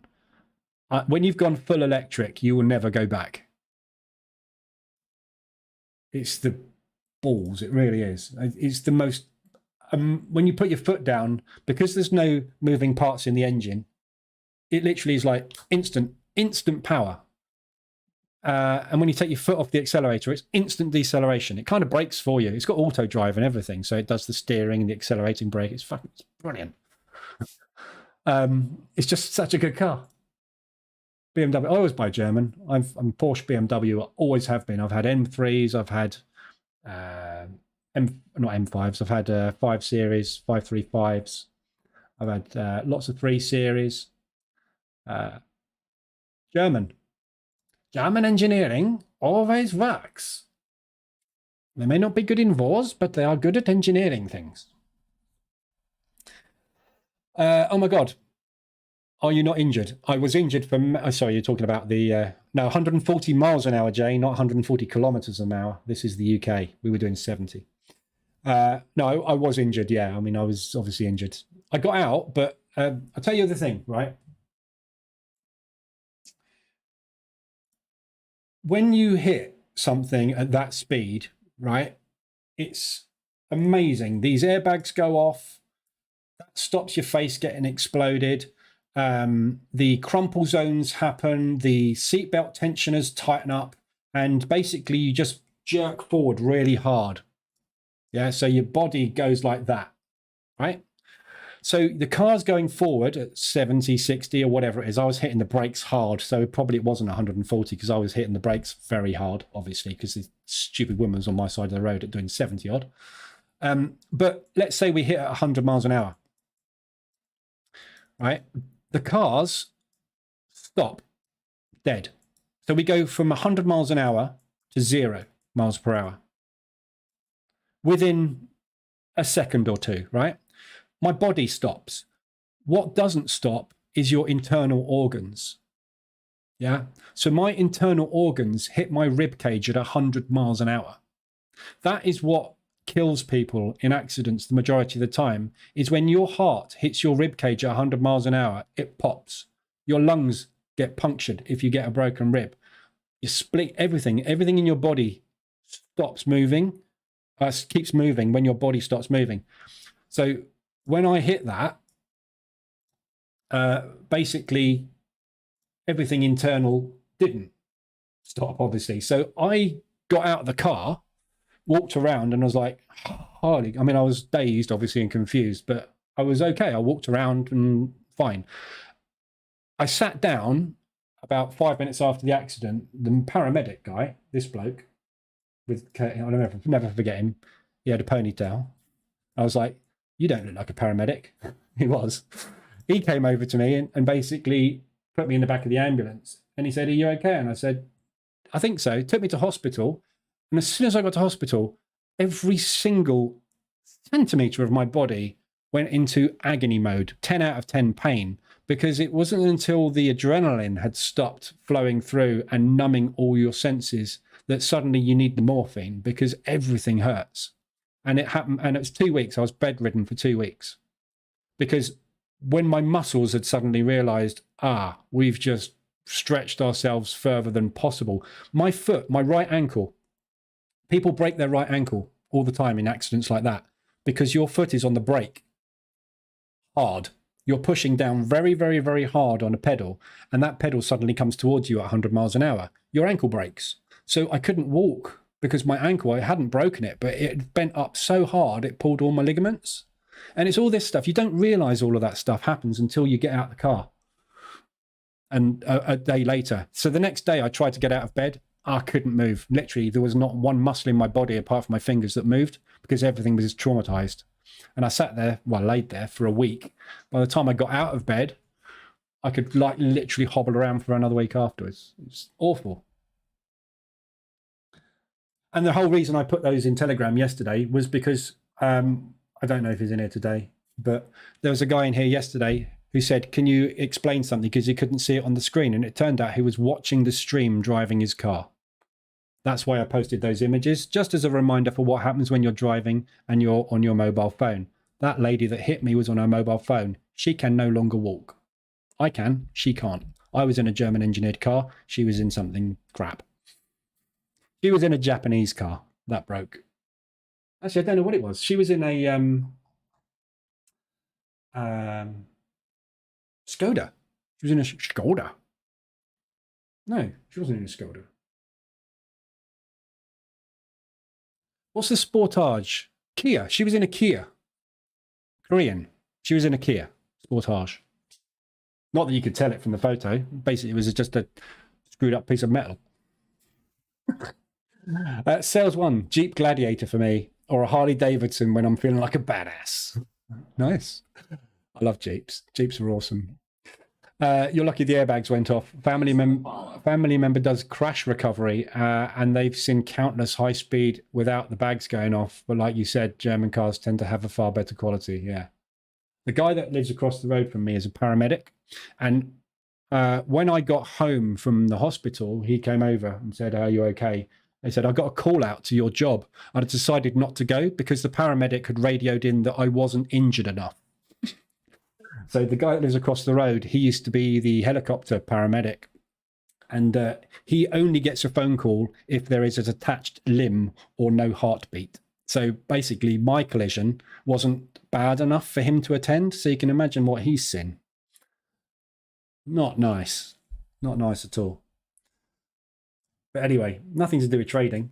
But yeah, there you go. So that's because somebody asked me if I had a Lamborghini. I haven't. Trading NQ here for the stories. Trading NQ here for the stories. Here for the waffle. Yes, because trading's boring. You've got to do something. Will Price Action Toolkit work on Apple or iPad? No, you can't use indicators on Mobile. You can't trade on mobile. Don't do anything on mobile. Retail traders are shrimps. Absolutely. Being eaten by the whales. What pairs are we currently looking at for entries? Eldar. So there's nothing today. There's a few. We've got a few more ADRs, RSIs we can look at, but they're pretty much the same as before. So Euro CAD is still a valid short. I'm short on it already. That's an hourly extension just about again. Euro US dollar, still a short. Pound CAD, that's definitely a short. I'm already short it. We've just come up into that support resistance. So we'll find some limits trigger there. None of this is going to happen till FOMC, really. So today, what you're going to find today, that 4-hour candle will probably become a control candle, and we would just trade within it. So I wouldn't expect a lot of movement ahead of FOMC. The market's waiting for FOMC. Pound yen is extended. That's just returning to origin on the bailout. Well, not the bailout, the safe haven run. So that's going to come back up into there. And pound US dollar, again, waiting for, there's a lovely rejection of the highs at the moment. Look, propulsion gap fill, but we've got that propulsion gap to fill as well. So FOMC, as long as we get US dollar positivity, will come down here later this afternoon, or this evening rather. So there's not a lot to trade at the moment because it's FOMC day. Everything's just going to go up and down. So play any ranges you spot. If you look at low time frames, draw in your highs and lows and play the ranges. You're more likely to just do that all day on everything. So M5, if you do get any RSI extensions to the upside, wait for a reversal alert, M pattern reversal, wait for that reversal alert to trigger, and then short it down into there. And get out. And just get in and out as much as you can today. Because it ain't going anywhere. Is it true that COT data isn't refreshed for weeks? ICT told so yesterday. Derp. Why are you listening to ICT? No. COT data is released every Friday. Yeah, so COT data is released on Fridays. However, at the moment, the CFTC have reporting issues. Yeah. Oh, that's the wrong one. That's it. Yeah, so there's reporting issues at the moment. Oh, I've got to update it. 14th of March. So we're basically up to 14th of March now. So we're up to date. We're up to date. Fantastic. Yeah, cool. So this data is released every Friday. So on Friday, you get the figures of the previous Tuesday. Yeah. So it's not something you use. It says on here, if you go to the COT page, it explains all about COT on this page. I will link it now. That explains all about COT. And basically, as you can see here, this is not a timing tool. This is this represents the direction of the futures market. So this is the large market speculative participants' current positioning in the market. They are long on the US dollar. They are short on the New Zealand dollar. They are short on the Swiss franc. They are long on the euro. Yeah. So it means if they are long the euro and they are the guys that move the market, which way do we want to be going long term?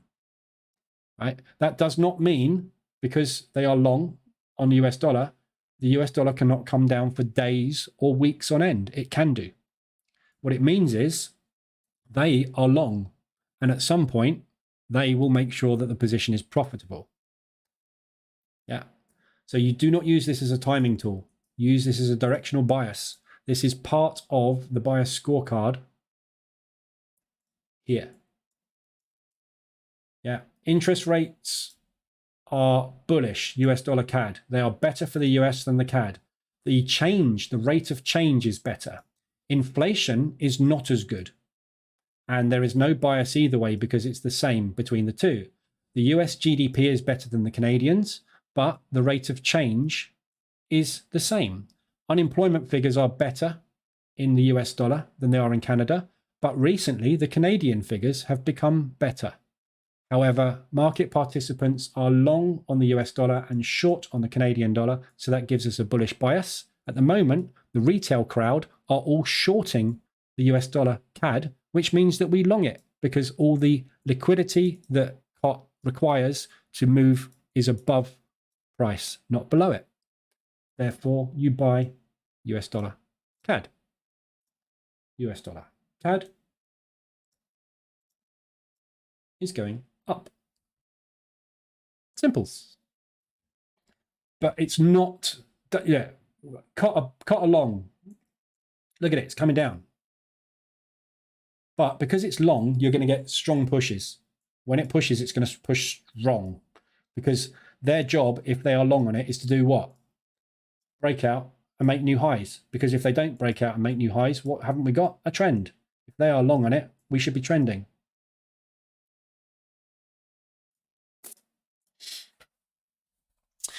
British CPI missed the target and went to the moon. I know. I live in England. I know all about inflation. If a retail traders trade against the retail sentiment, guess what? The retail sentiment data will go haywire. Well, no, because retail get it wrong. Retail get the direction wrong, right? And whichever way, and the reason, you've got to understand, Big Papa, the reason retail get it wrong is not because they're no good at picking the direction or the trade, right? The reason retail get it wrong is because they put a stop loss in the market, which the institutions need to fulfill their orders. It doesn't matter if retail go against the retail crowd. What will happen is it will flip back the other way, which means that the liquidity will be there. COT participants will then have to go the other way. So whichever way there is a majority, there will always be liquidity, which is more desirable. The only way that will stop is if we get a 50-50 bias on retail, which means there is no advantage up or down for more liquidity for the banks. If that's the case, the market is flat. What will happen next? They will ignore retail and they will hunt the bank liquidity because the banks are still moving intraday. And as long as the banks need to sell, the others will buy. So the market will still move. It's just you won't be able to use retail sentiment as a filter. But we didn't have retail sentiment as a filter 10 years ago. And guess what? Still did that. So just concentrate on market structure if you don't want to concentrate on anything else, and you can't go far wrong. There's always a way to make money. Always. SVB news made it a 0.25% increase. Yeah. We'll see what happens with the rates from here on. Buying the DAX. I'm not trading the DAX at the moment, but yeah, the opening range breakout move was long this morning on the EA. Had a couple of stop outs though before got the break, but I'll be looking for shorts on it. New York, actually not even New York, FOMC. I don't think New York's going to move today. I think New York's going to be a whippy session. I wouldn't be trading breakouts today on anything. Where Machen gut Autos? I don't know what that means because I don't speak German. We're good at making cars. Is that what that means? I don't speak German, but I'm reading into it that looks like it might say we're good at making cars. Certainly are.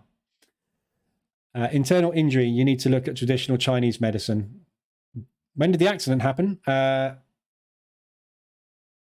4 years ago? Something like that. 3 years ago? 4 years ago? Oh, it's before COVID. So, what happened with the Porsche? They towed it and crushed it. I don't know. It got towed away. I never saw it again. There's no way that was being rebuilt. That thing was dead. The entire front end was crushed. Engine probably, they probably pulled the engine out of it, I would imagine. Nothing wrong with the engine. The engine had just been refurbed, actually. Just spent 10 grand on the engine. Well, I hadn't. The guy that sold it to, well, the company that sold it to me had. Eldar, are you using your own EAs 24/7 on some accounts? Yes. Yep, so all these accounts are running the market reversal alerts EA. Yeah, this one, this one, this one. And this one is also running a test at the moment for me on a new hedging strategy with the hourly charts, which is doing very well. So this is running an H1 hybrid hedging strategy, which is with the market reversal at CA. That's doing very well as well. I need to give it some time to run though.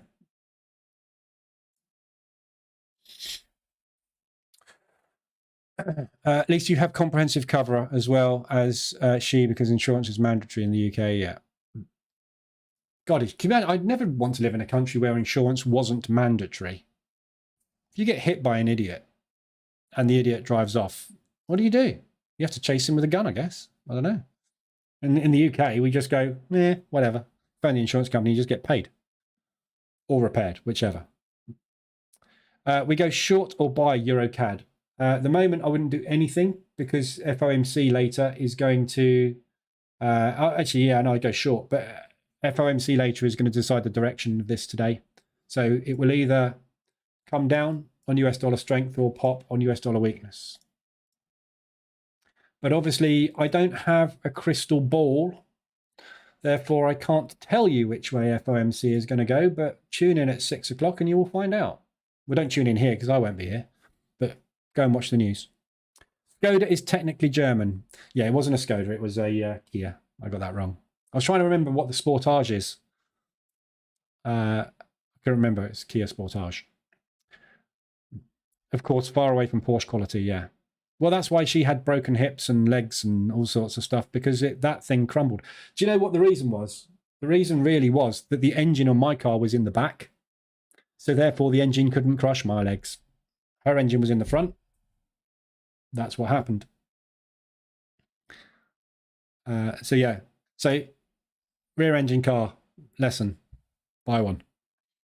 In fact, if you want one, the only thing you can really buy is a sports car. So it's either a Porsche, Lambo, or Ferrari, isn't it? You better get trading, eh? Skoda is Boleslav Chechnya, is it? I believe they're the owners of... yeah, I think they're all... Volkswagen own everything, didn't they? Volkswagen own literally everybody. Audi, you know, everybody's owned by Volkswagen. All tend to own each other. Spares or repair? Yeah, no, that was definitely a spares. And there wasn't a lot of spares left. Bet they sold the engine. Yeah, they definitely sold the engine. I got the insurance from it, so it doesn't matter. And the insurance actually covered the car completely. So, and a bit actually, because I got a really good deal on it. So I actually got more insurance money than I paid for it, which is lovely. And I went out and bought another one. So just replaced it. But that was a beauty. That was very low mileage. It's only done 34,000 miles. Had red seat belts, which is what I wanted. It had the sports seats, had chronograph, had everything. Actually, no, it didn't have the chrono. That was the only thing it didn't have. If you don't know anything about Porsche, you don't know what I'm talking about. So I'll shut up. People also walk with their eyes on their mobile phones. The amount of people I have seen bumping into stuff it's hilarious. Absolutely hilarious. People bumping into lampposts, people bumping into people bumping into doors. A guy in Tesco's the other day, local supermarket, was walking along with his mobile phone. He didn't go through the doors. He tried to go through the window. He just missed the doors. He was walking towards it and he thought because I got those sliding open doors. He missed. He saw the sliding open door bit, I think, which had slid behind the next window panel. And then obviously the doors closed again. He went for the window panel. It's hilarious. That was a good clonk. But yeah, oh God, mobile phones. The thing that gets my goat about it is it's a solvable problem with cars, isn't it? The mobile phone, like, I don't know if any of you guys, I can't believe there's 123 people still in here. I'm not talking about trading at all. But I don't know if any of you guys play Pokemon Go, right? How sad am I? I don't play it anymore. I used to play it a lot with the kids, basically. And when you're in the car in Pokemon Go, it comes up with a message and says, you seem to be traveling too fast. And you have to press a button that says, I am a passenger. So we know the technology is there for mobile phones to detect how fast you're moving through GPS. So it's really simple, isn't it?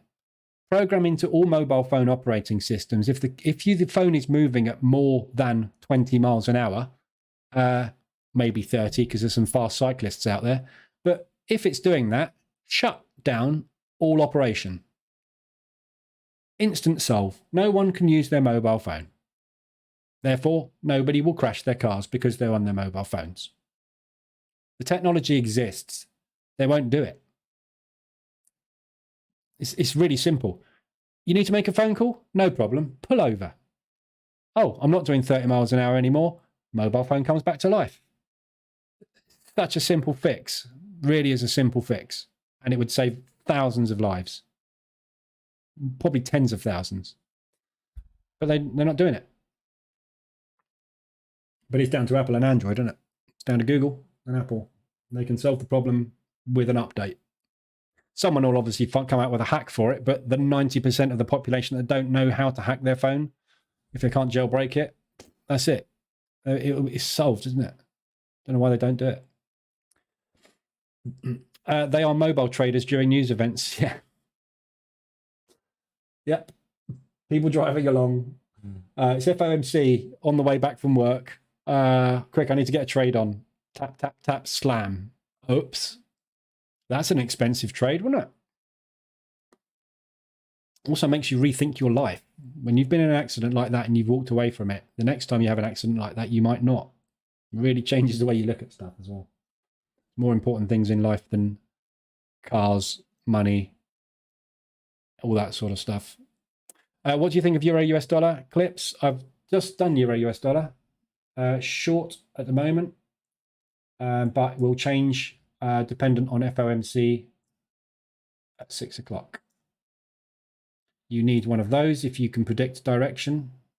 You need a crystal ball. If you can't and you haven't got a crystal ball, you're the same as the rest of us, and there is a 50-50 chance that FOMC will drive it up or down. Intraday, I see it doing that or that. Something like that. Don't see it going very far. We've got two resistance coming up on it.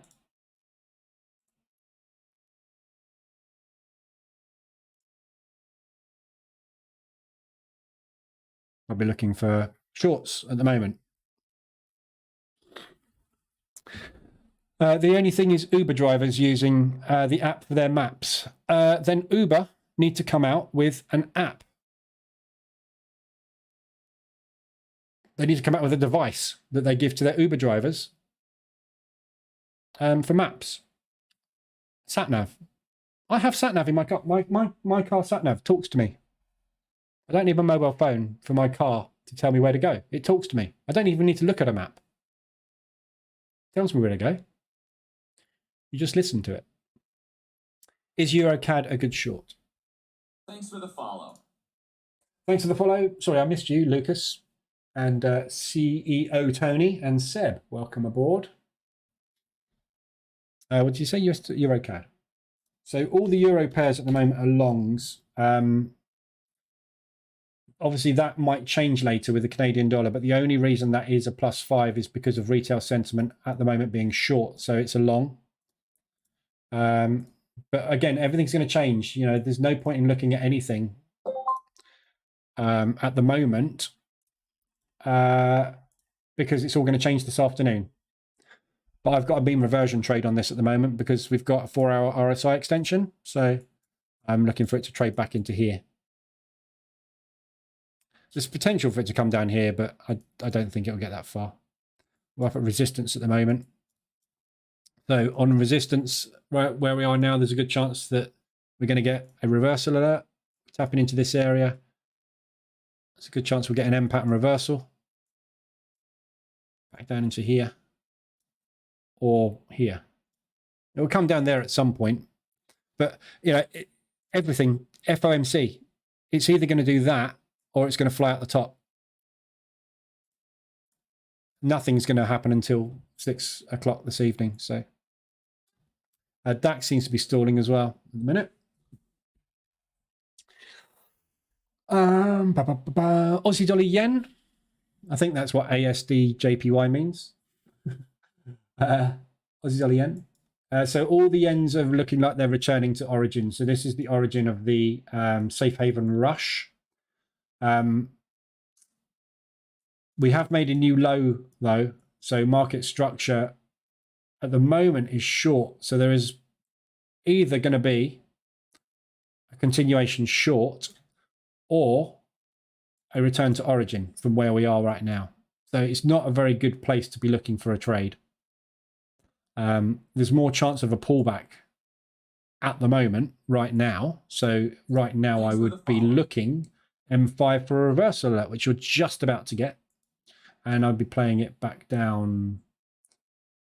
Don't know on that one.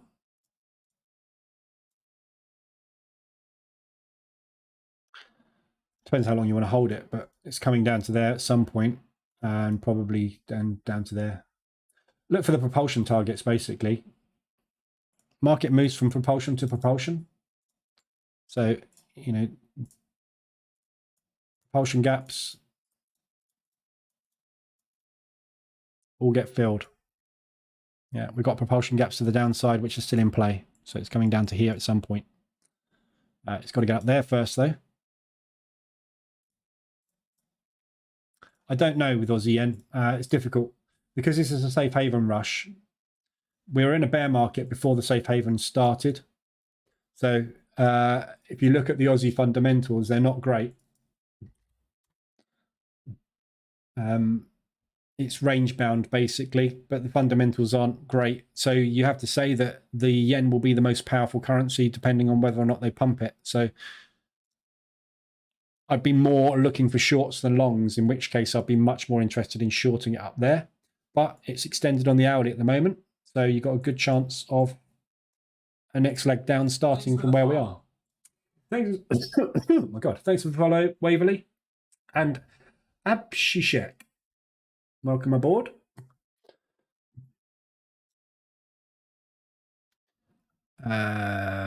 Just catch up on the chat, see if there's anything else. Probably been asked this before, apologies if so. New, do you trade or invest or both? Crypto markets or just don't touch it? I don't trade crypto at all. No. Not doing crypto, have never done crypto. Did try it. I tried it for about, I don't know, a few months. But at the end of the day, it's a gold rush, which is over now. The gold rush is done. We missed the gold rush. Well, I missed the gold rush. Now it's just another market like any other and very, very similar to these stock indices. And I would rather trade the stock index because I understand what drives the stock index and I don't understand what drives Bitcoin. So I'd rather trade something that has fundamentals behind it and a logical reason for movement rather than something that doesn't. That's the only reason I don't trade it. Obviously, people make money out of it, but I've got 28 Forex pairs, 4 indices. I've got way more opportunities than I could possibly imagine to trade, so I don't need to trade crypto. That's just me. Pound CAD, a good short. Same as the others at the moment. I'm short. I thought it was a good short. I'm being proved wrong at the moment, but I will be proved wrong, hopefully right. Proved wrong, hopefully right. I'll be proved right, hopefully, on FOMC. So the CAD will power up with the US dollar. And we're extended again here on the daily. So I'm waiting for that pullback to start. Just waiting at the minute. The pound has just got a little pump today. So this pump we're seeing on the pound is purely off the CPI figures. CPI is a double-edged sword. So when you get the consumer price index rising, i.e. inflation going up, it's positive for a currency in the fact that you get money flow into the currency. But it's negative for the currency in the fact that it constrains consumer spending. It's positive for a currency in the fact that higher inflation drives up higher interest rates, which attracts investors into the currency. So it's got a plus and a minus to it. We tend to see a spike off of the CPI, but what we don't tend to get is a long-term movement. And the long-term movement will be decided by the interest rates. And obviously, for the pound, we've still got on tomorrow, we're going to go up to 4.25, and we've still got room to move higher. Because this thing, as you can see now, it's updated now. It's 10.4 today. It's going the wrong way. This has got to go down. The target is 2%. We're sitting on 8%. This going up is going to drive unemployment up, which drives spending down, which puts pressure on the government, which drives GDP down. So this is all interlinked. So although inflation is a temporary plus, it's an actual long-term negative. So the pop you see off of CPI figures tends to be short-lived. And that's why sometimes you get CPI figures coming out as a negative and price spikes, because it's actually really good. Inflation coming down brings pressure off of economy, everything is. But it's what we want, but it's not what we're getting at the moment. So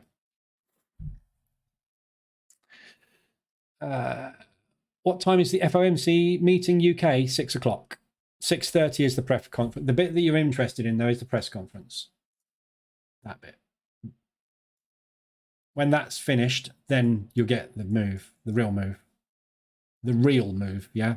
So this may well go like that, but when that finishes, it could go like that. Until we've had confirmation of forward guidance, the market won't move. So what comes out, the way that FOMC works is you have the rate, which we know and are expecting. When you get that 5, the market goes, brilliant. That's what we've priced in. Excellent. Our positions are correct. They read the statement and go, right, this is what the Fed are saying is probably going to happen. But we have questions. So what happens in the press conference is they ask the questions and get the answers. As soon as they have the confirmation, the answers as to what they are expecting forward guidance to give, they will then enter their positions. That's when you see, after 6:30, usually about 7 o'clock, that's when you see the market move. So you will get the spike off of the news, but that spike does not necessarily mean that's the way the market's going. If, however, this comes out at 4.75, which I can't write, or 5.25, you will get the mother of all spikes and continuations to 300 plus ADR, because the market has got it wrong and they will need to get out of the positions that they're in, which are incorrect. So this is why when you get an unexpected interest rate rise, you get a huge move. Look at the Swiss franc. This was an unexpected interest rate rise.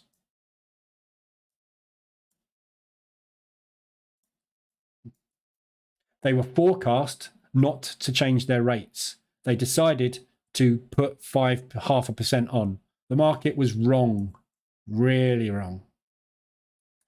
Yeah, that's what happens when you get an interest rate rise or decline come out, which is not forecast. Yeah, which is why I'm saying today, if you're trading anything to do with the US dollar or the Canadian dollar, what you do today is totally irrelevant right now, because this evening it's potentially all going to change. It may do nothing. It may just go like that. You know, we might get a move like that or like that. You know, it might be tiny. It might be huge. Which is why when news is coming up, you can't really make any intraday decisions, because it's not in the bank's interest to move this in any direction today. Because if they start piling into longs on the pound US dollar because the CPI figures are good for the pound, right? And they drive this up 300 ADR in long positions. And then all of a sudden the Fed comes out and doesn't increase interest rates or increases interest rates to 5.25. This is easy to come down like a house of cards. Every single entry they've done today is wrong. They're going to get hurt badly. So the banks will not move ahead of FOMC, which is why you will see on the ADR dashboard, we are flat. Because it's not in the bank's interest to move anything beyond its normal average daily range when you've got a potential life-changing news event coming up in 6 hours. They're not going to do it. So today we tend to find it's just flat. So my P&L will just sit here and go up and down by 1 or 2%. And it's hard to bank anything. And again, if you've got, this is a position trading P&L, obviously. So if you've got anything US dollar exposure, so at the moment I'm hedged on the US dollar on this account. But if you've got US dollar exposure and it's green, stick it in here because it just realize the profit. Because this thing could go negative $500 to $1,000. This thing could also go negative $500 to $1,000. So if you reduce your exposure, I've only got one exposure on each anyway, so it doesn't matter. But, you know, just bank stuff before it. Make it profit, not potential loss. You don't know what's going to happen. No one does. Seb just joins, but like the content so far. Cool. Is that mainly because we've been talking about cars and car crashes? Go and watch the bootcamp. Right under your comment, Seb, there's a link to my core strategy, which is all free on the website. Go and watch the bootcamp. That will tell you what I'm all about. And then you probably never come back again. I bought Bitcoin at 20,000, Tamo. I don't know if I should sell it before FOMC or keep it. I have no idea. Bitcoin will move because Bitcoin is now index linked. So the indices will move dramatically, and therefore Bitcoin will move dramatically because they're pulling money out of the US dollar.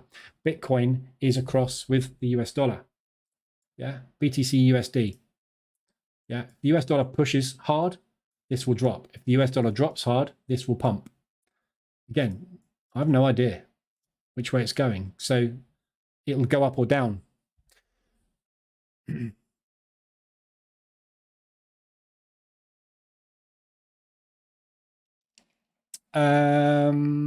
Thanks for your channel.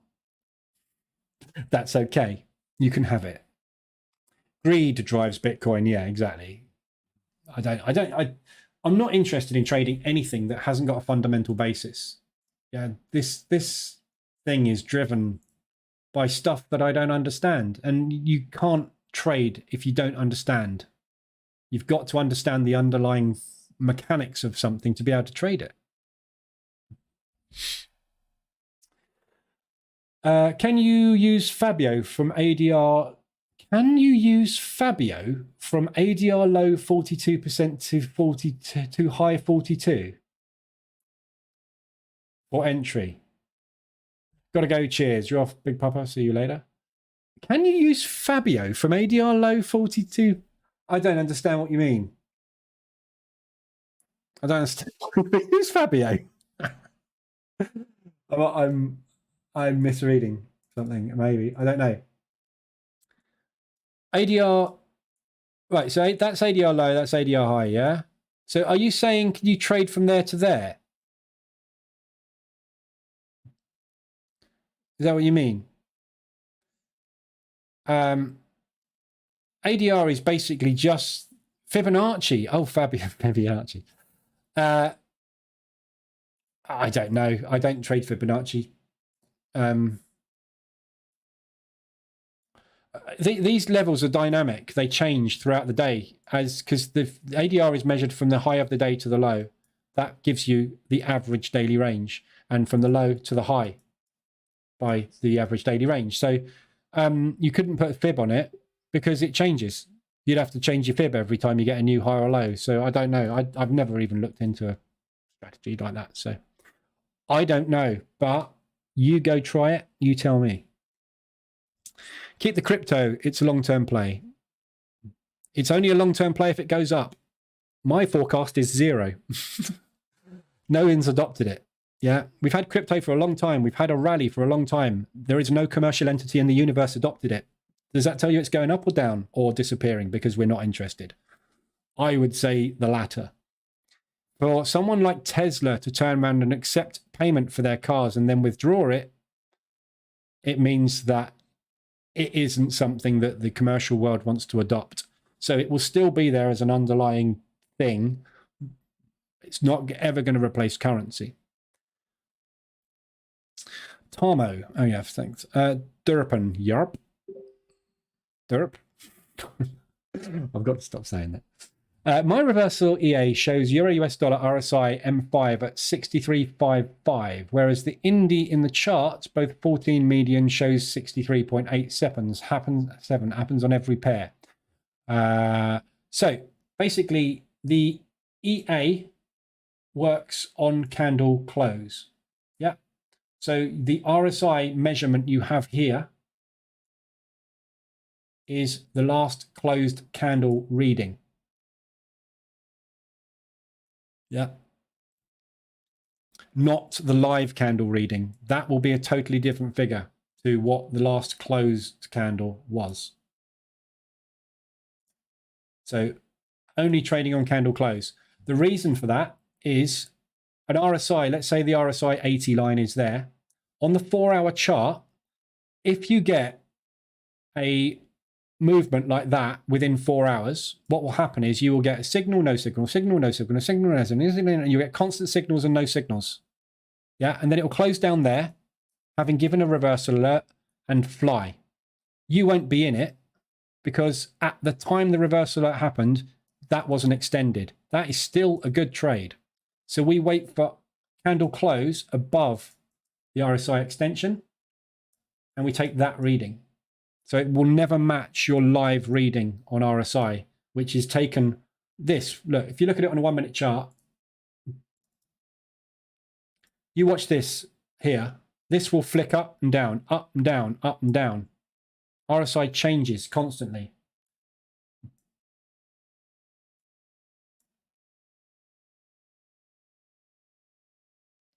It's not moving at the moment, so obviously it's not going to move a massive amount because it's not moving. There you go. So now look, RSI, right? That was 27 a minute ago. It's now 41.93. Wait for the next candle to close. And it'll be different. So it changes. You get the point anyway. That's why. We use candle close. Freddie, if you are hedging, when would you take the profit and then wait for turn to patiently trade it back to wipe out the drawdown? I don't hedge I don't hedge at all. But the hedging EA that is being tested at the moment, which is this one, basically what it's doing is it's just taking trades in both directions. So the EA, what it does is it enters on reversal alerts on the 1 hour time frame. Yeah. So there's no real filters to say, get me in on a specific condition. Yeah. So it just literally waits for a reversal alert on the hourly chart. Yeah. And then it trades that direction. Why you're not moving?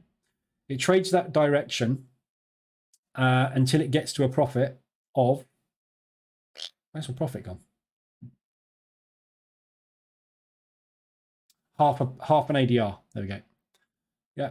So it literally will just, when prices moved half an ADR, it closes that out, basically. You can see it here, look.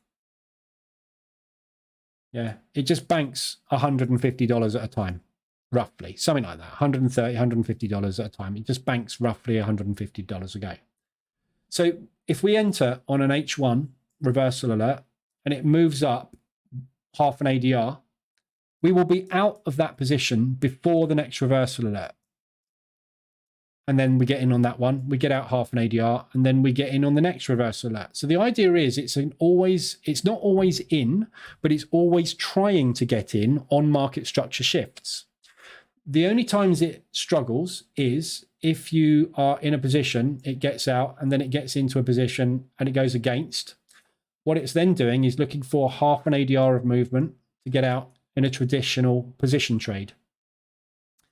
And then it will come down and we'll get into the next one. So literally all it's doing is, assuming that market structure moves nice and flowing cleanly on H1 as it does a lot of the time, it's just scalping very small movements as soon as you get those reversal alerts. Yeah, so it's in here long, right? It's only got to go half an ADR, which is 38. So it's only got to get to there, which is that low. So that's all it's got to do, and it's out. If it doesn't, it goes down. It gets in on the next reversal alert with a 1.3 multiplier, so a slightly larger lot size than that one, which means that the average price, let's say it got in here, and that's the original, the average price will be there, which is less than a quarter of an ADR, a half an ADR apart. So it's just literally extracting $100 odd from the market each time. But it's not hedging in the fact that other people hedge, where you get into a position and if it goes against you, you take a short. Doesn't do that. So you will find that a lot of the time, like this one here, you will be in two positions in one direction and one position in the opposite. But the idea is you're constantly, if you're wrong, grabbing little bits and pieces out of the market as it goes against you, waiting for that movement back up. So it banks on a very regular basis, but very, very small amounts. It's kind of like a scalp, an H1 scalp strategy. But I don't hedge in the way that other people do. You know, some people will go, I'm going to take a bounce there, and if it doesn't work, I'll take a short there, and then I'll wait till I get down to here, and then I'll take a long there. I've seen many, many people blow accounts over and over again with that strategy. Doesn't work. Long term. Short term, great. Squeeze, dead. Because they don't scale out the positions. They just hope that the hedge works. And, you know, you can hang on to hope all you like, but hope doesn't pay you.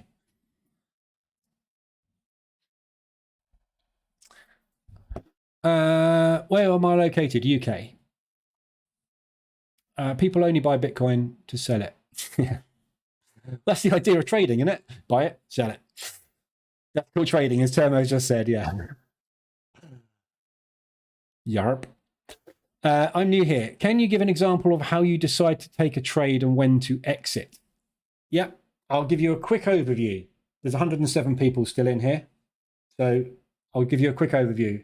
What I would do, though, is I would go and watch the Position Trading Bootcamp. It's on the website. It's totally free. There's links in the description. There's links coming through chat all the time to the website. And this gives you a full overview of it. Yeah, it's roughly 10 hours or so. But in a nutshell, I'm a mean reversion trader. So what I do is I mean revert strong moves. Yeah. And take a small amount out the market. Yeah. So my targets are usually around about half an ADR. And I only get in on extended conditions, which is called elastic band theory. So another short there. Yeah. So as you can see, as price pushes hard in one direction, this is the banks and institutions on a buying spree. As they move price to extremes, the only way they can take profit on these moves that they've created is by becoming a opposite position. So every time you buy, as we do, when we hit the buy button, to get out of that position long, after price has moved up, we have to hit the sell button. We have to sell our position. So we buy a position, and we have to sell the position. If we head for a sell and price moves down, we have to become a buyer. We have to buy. The banks do the same thing. So as the banks push up, we get exhaustion, and then I enter short as they are about to take profit. Yeah, so the banks push down, I enter long, wait for them to take profit, and I exit. Banks push up, I enter short, wait for them to take profit, and I exit. My exit is a quarter of an ADR to a half an ADR. Price moves within ADR, average daily range, 58% of the time. So if my target is within an average daily range, it's a 58% chance of me achieving it on a daily basis. Yeah. So I use the relative strength index because no one else uses it and everybody slates it. Everybody else loses money. So I use what everybody else doesn't because that's what makes money. Yeah. So I use the RSI when it gets extended. I enter and I exit on the profit take. Enter, exit, enter, exit, enter, exit. No, I don't exit there. I exit within an ADR, half an ADR move. So I wait for that condition on the hourly chart. Then I drop down to M5 and I wait for a reversal alert, which is a market structure break in the opposite direction to get into the trade. I don't think you'll see one on this one. No.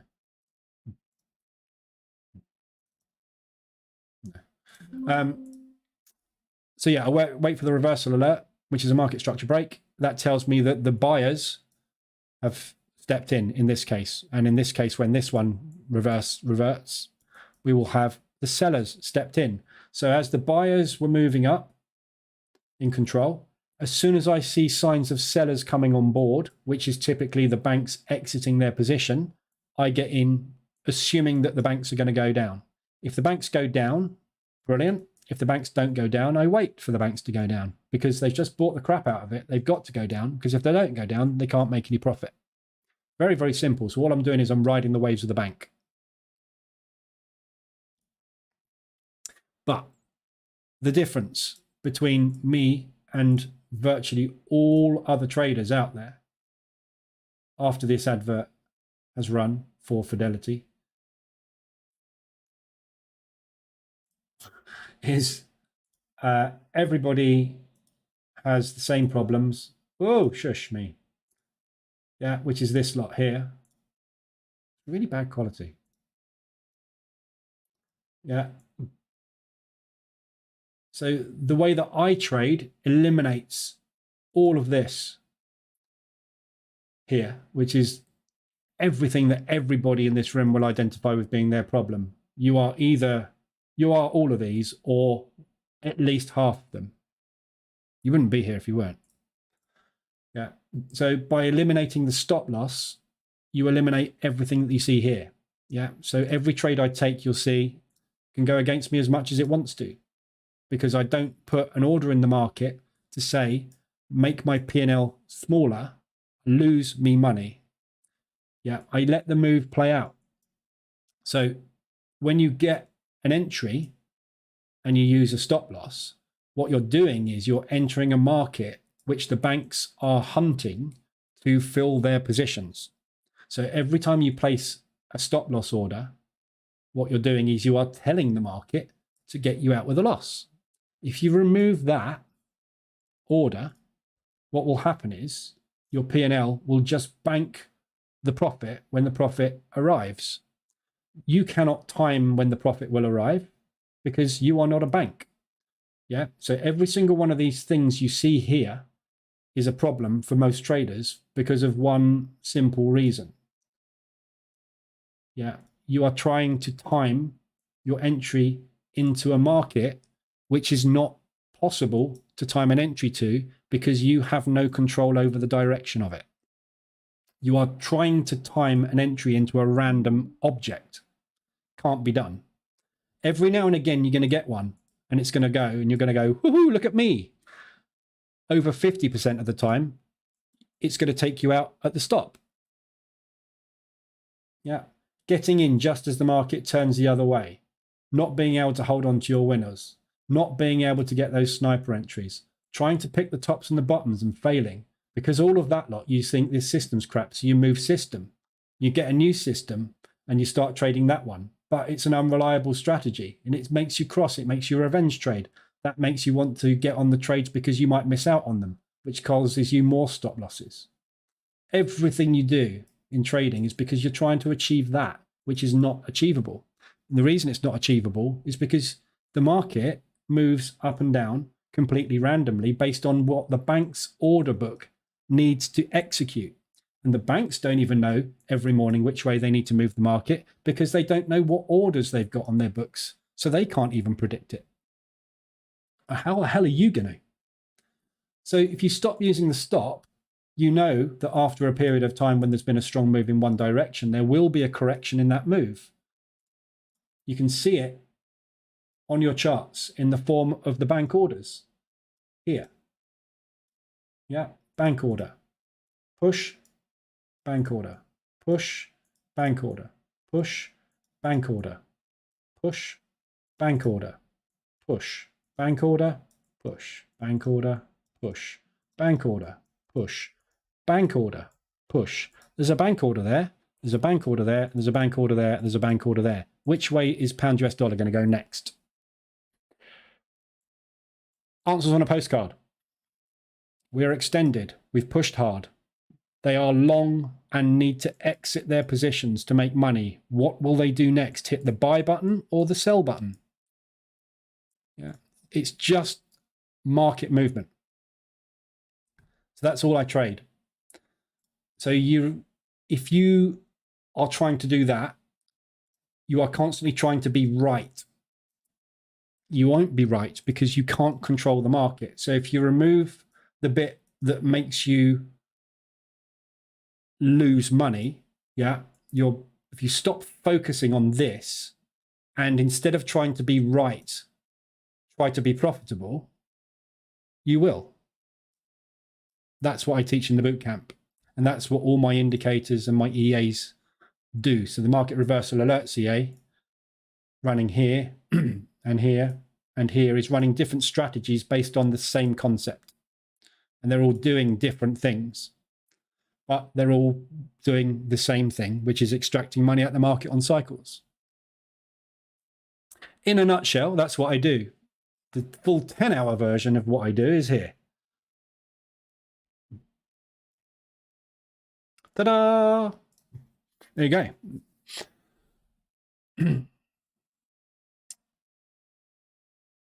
You mentioned for FOMC, you are hedged dollar.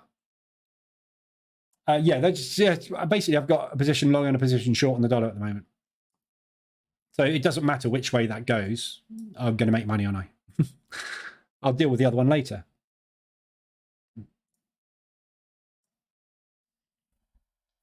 Think about what I've just said, right?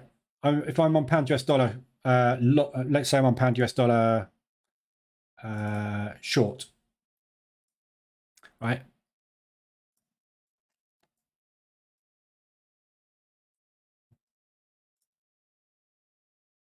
Okay, so I'm on pound US dollar short at the moment. FOMC comes out, US dollar, basically they decide not to increase the interest rates. They decide to stick at 4.75. Pound US dollar is going to go through the roof. Yeah, I'm short on it. So what I will do is I'll wait for them to calm down. I'll enter another position. My average will be somewhere like that.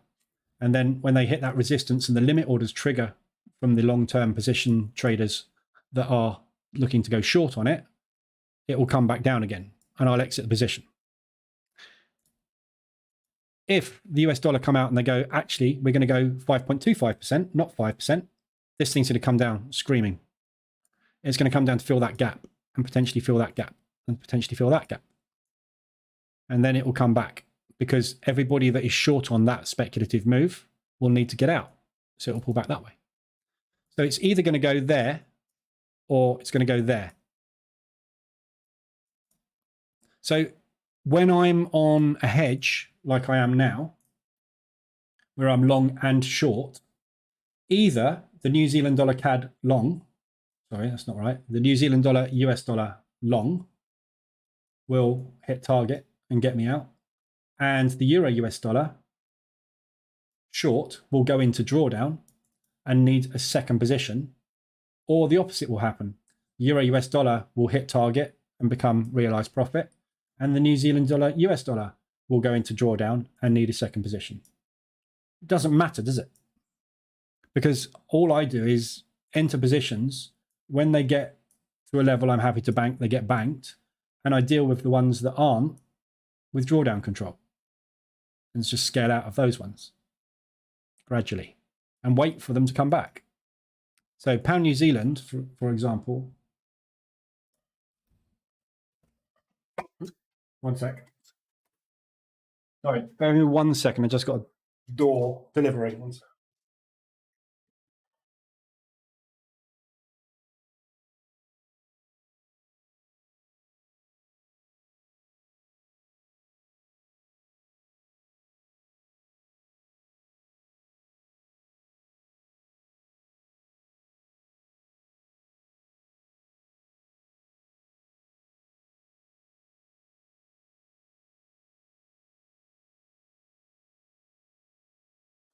Oh, glorified delivery man, I am. It's not me buying stuff, it's the wife. Yeah, so what I was saying about the other one, so the New Zealand dollar, US dollar. So I just deal with the other half of it, basically. So I was going to look at pound New Zealand just to show you a scale out. So this is one that's going wrong at the moment. We've got 3 positions on it.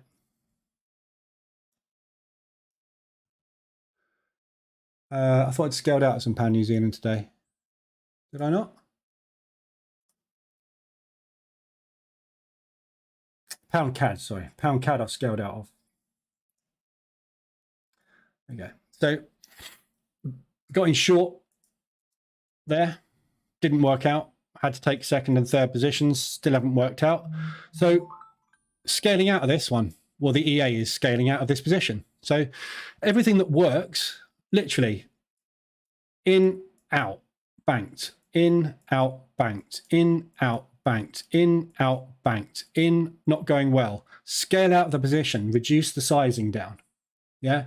So this is just basically reducing the sizing, taking a small amount of loss, which goes into the pot with everything else. Yeah. So I've taken $159, $239 and $262 loss. So there's what? 2, 4, 5, $650 odd worth of loss here. But everything that's working is just getting banked. So my net today is 476. So today I've done a K today, haven't I? $600 loss off of that.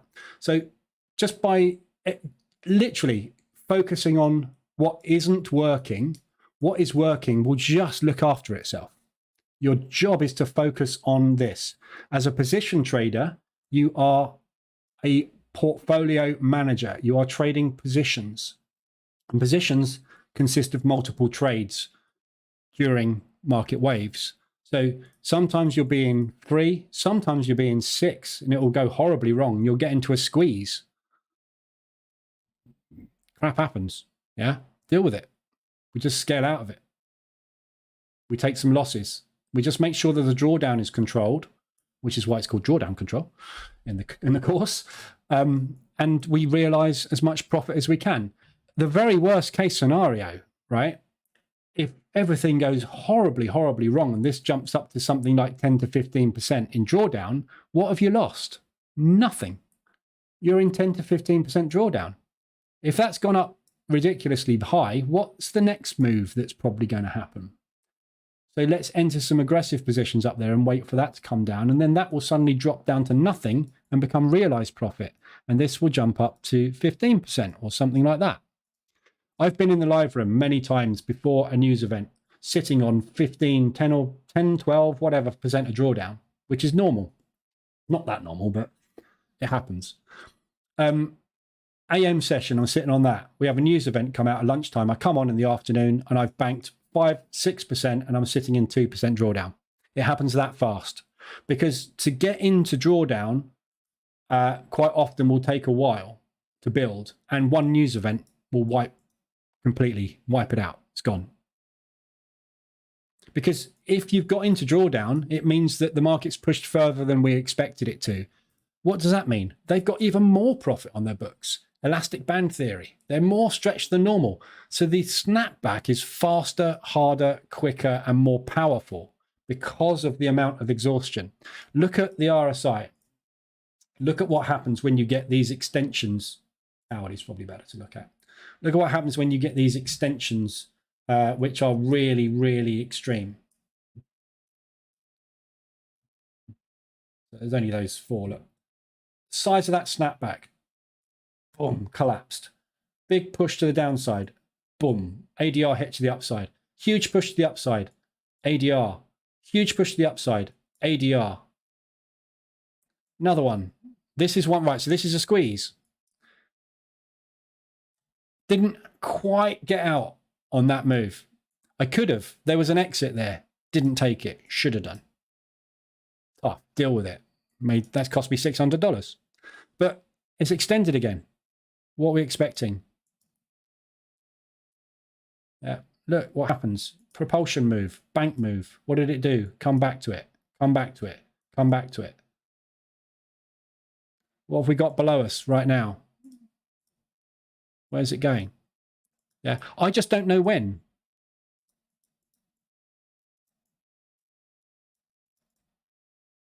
I have no idea when it's coming down. No one does. If I knew that, I would be John Wick.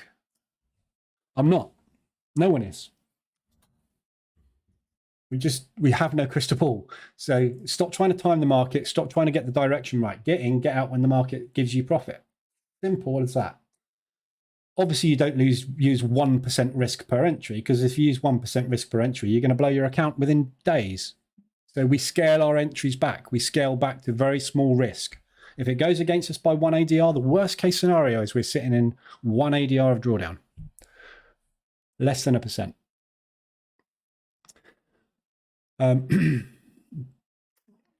How long have I been doing this? 15 years.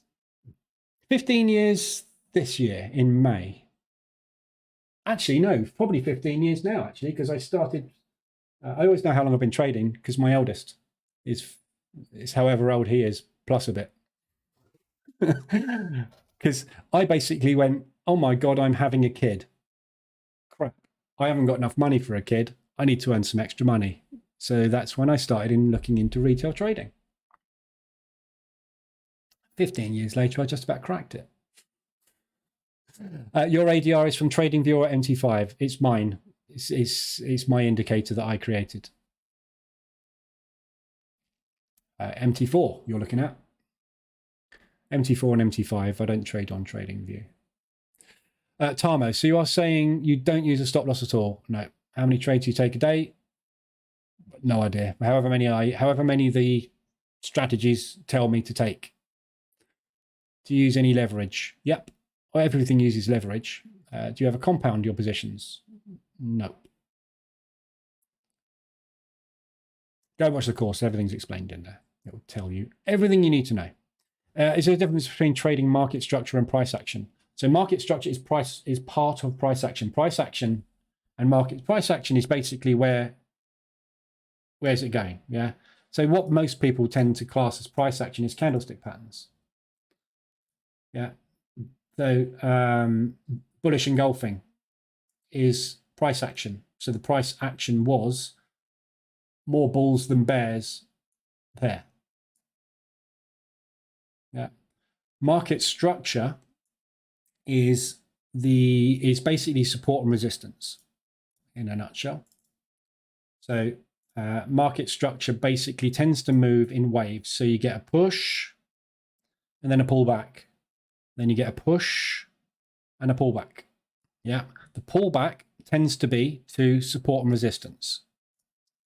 You get a push, you get a pullback. You get a push, you get a pullback.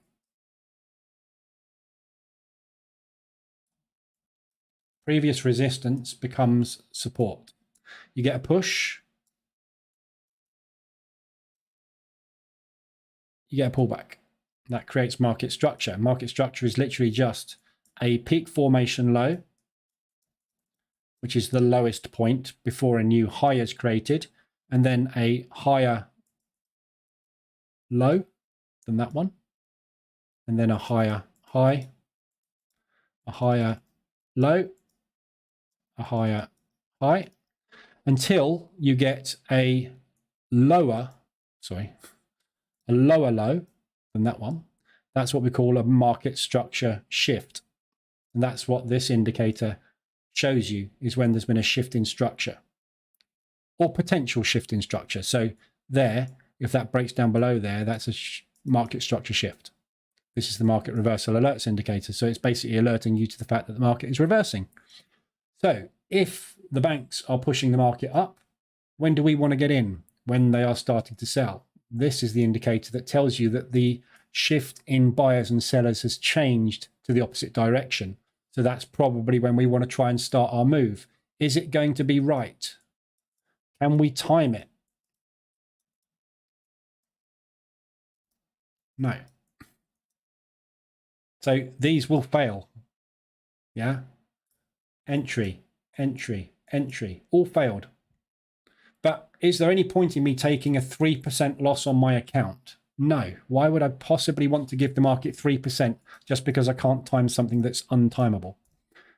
Ludicrous.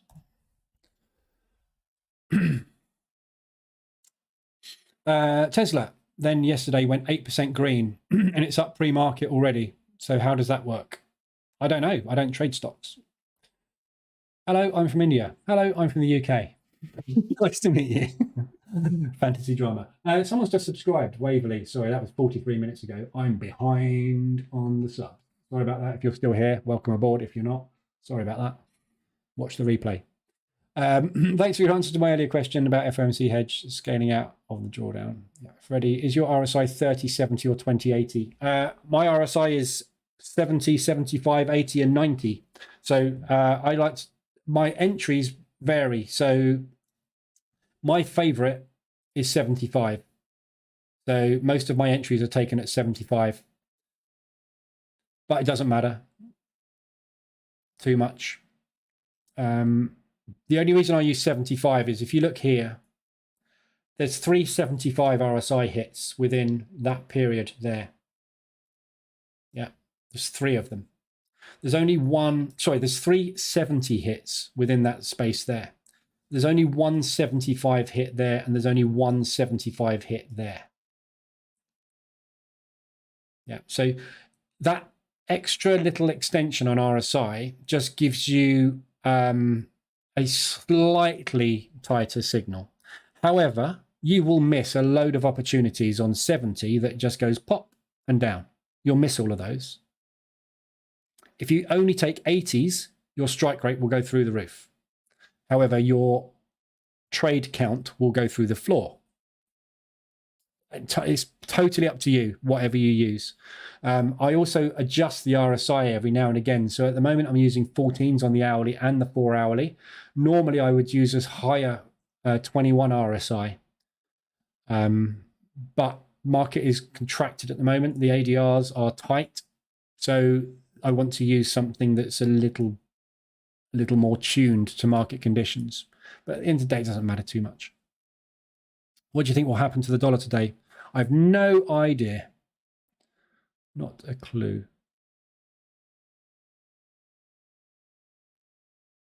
Up or down? Obviously. Based on FOMC, I don't know. I reckon we'll get a pump, definitely. However, I don't know whether it will be a sustained pump or not. Could be an hour, could be 5 minutes. I think we'll get a move up. I'm shorting pound US dollar. Am I safe? I wish I could answer that. I am also shorting pound US dollar. No, I'm not. I'm out. I'm flat on pound US dollar. I have no idea.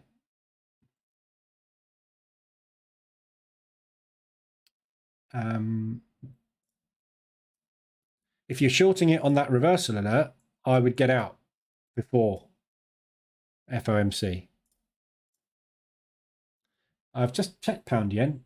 Why is everybody asking for pound yen this morning?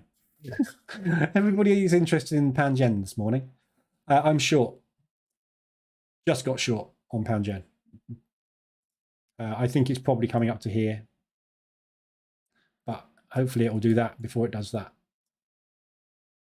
And I'll get out before it gets up there. If it doesn't, I'll get out, get in again somewhere up here.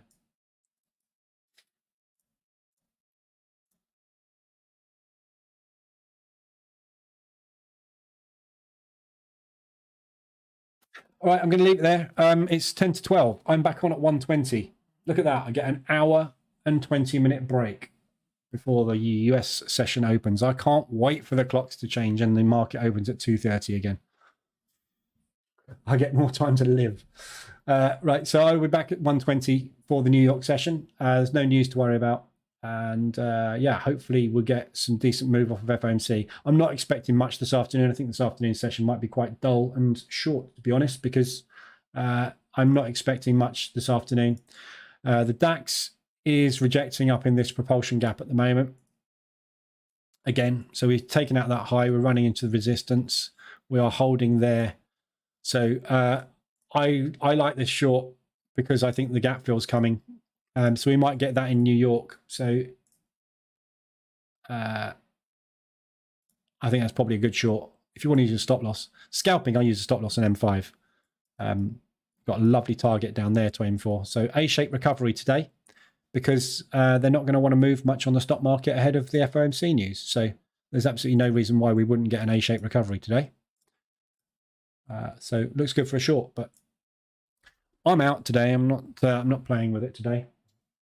All right, I'll be back this afternoon at 1:20. I'll be in the Telegram group if you need anything. Otherwise, I will see you guys later or tomorrow at 7:50 same time.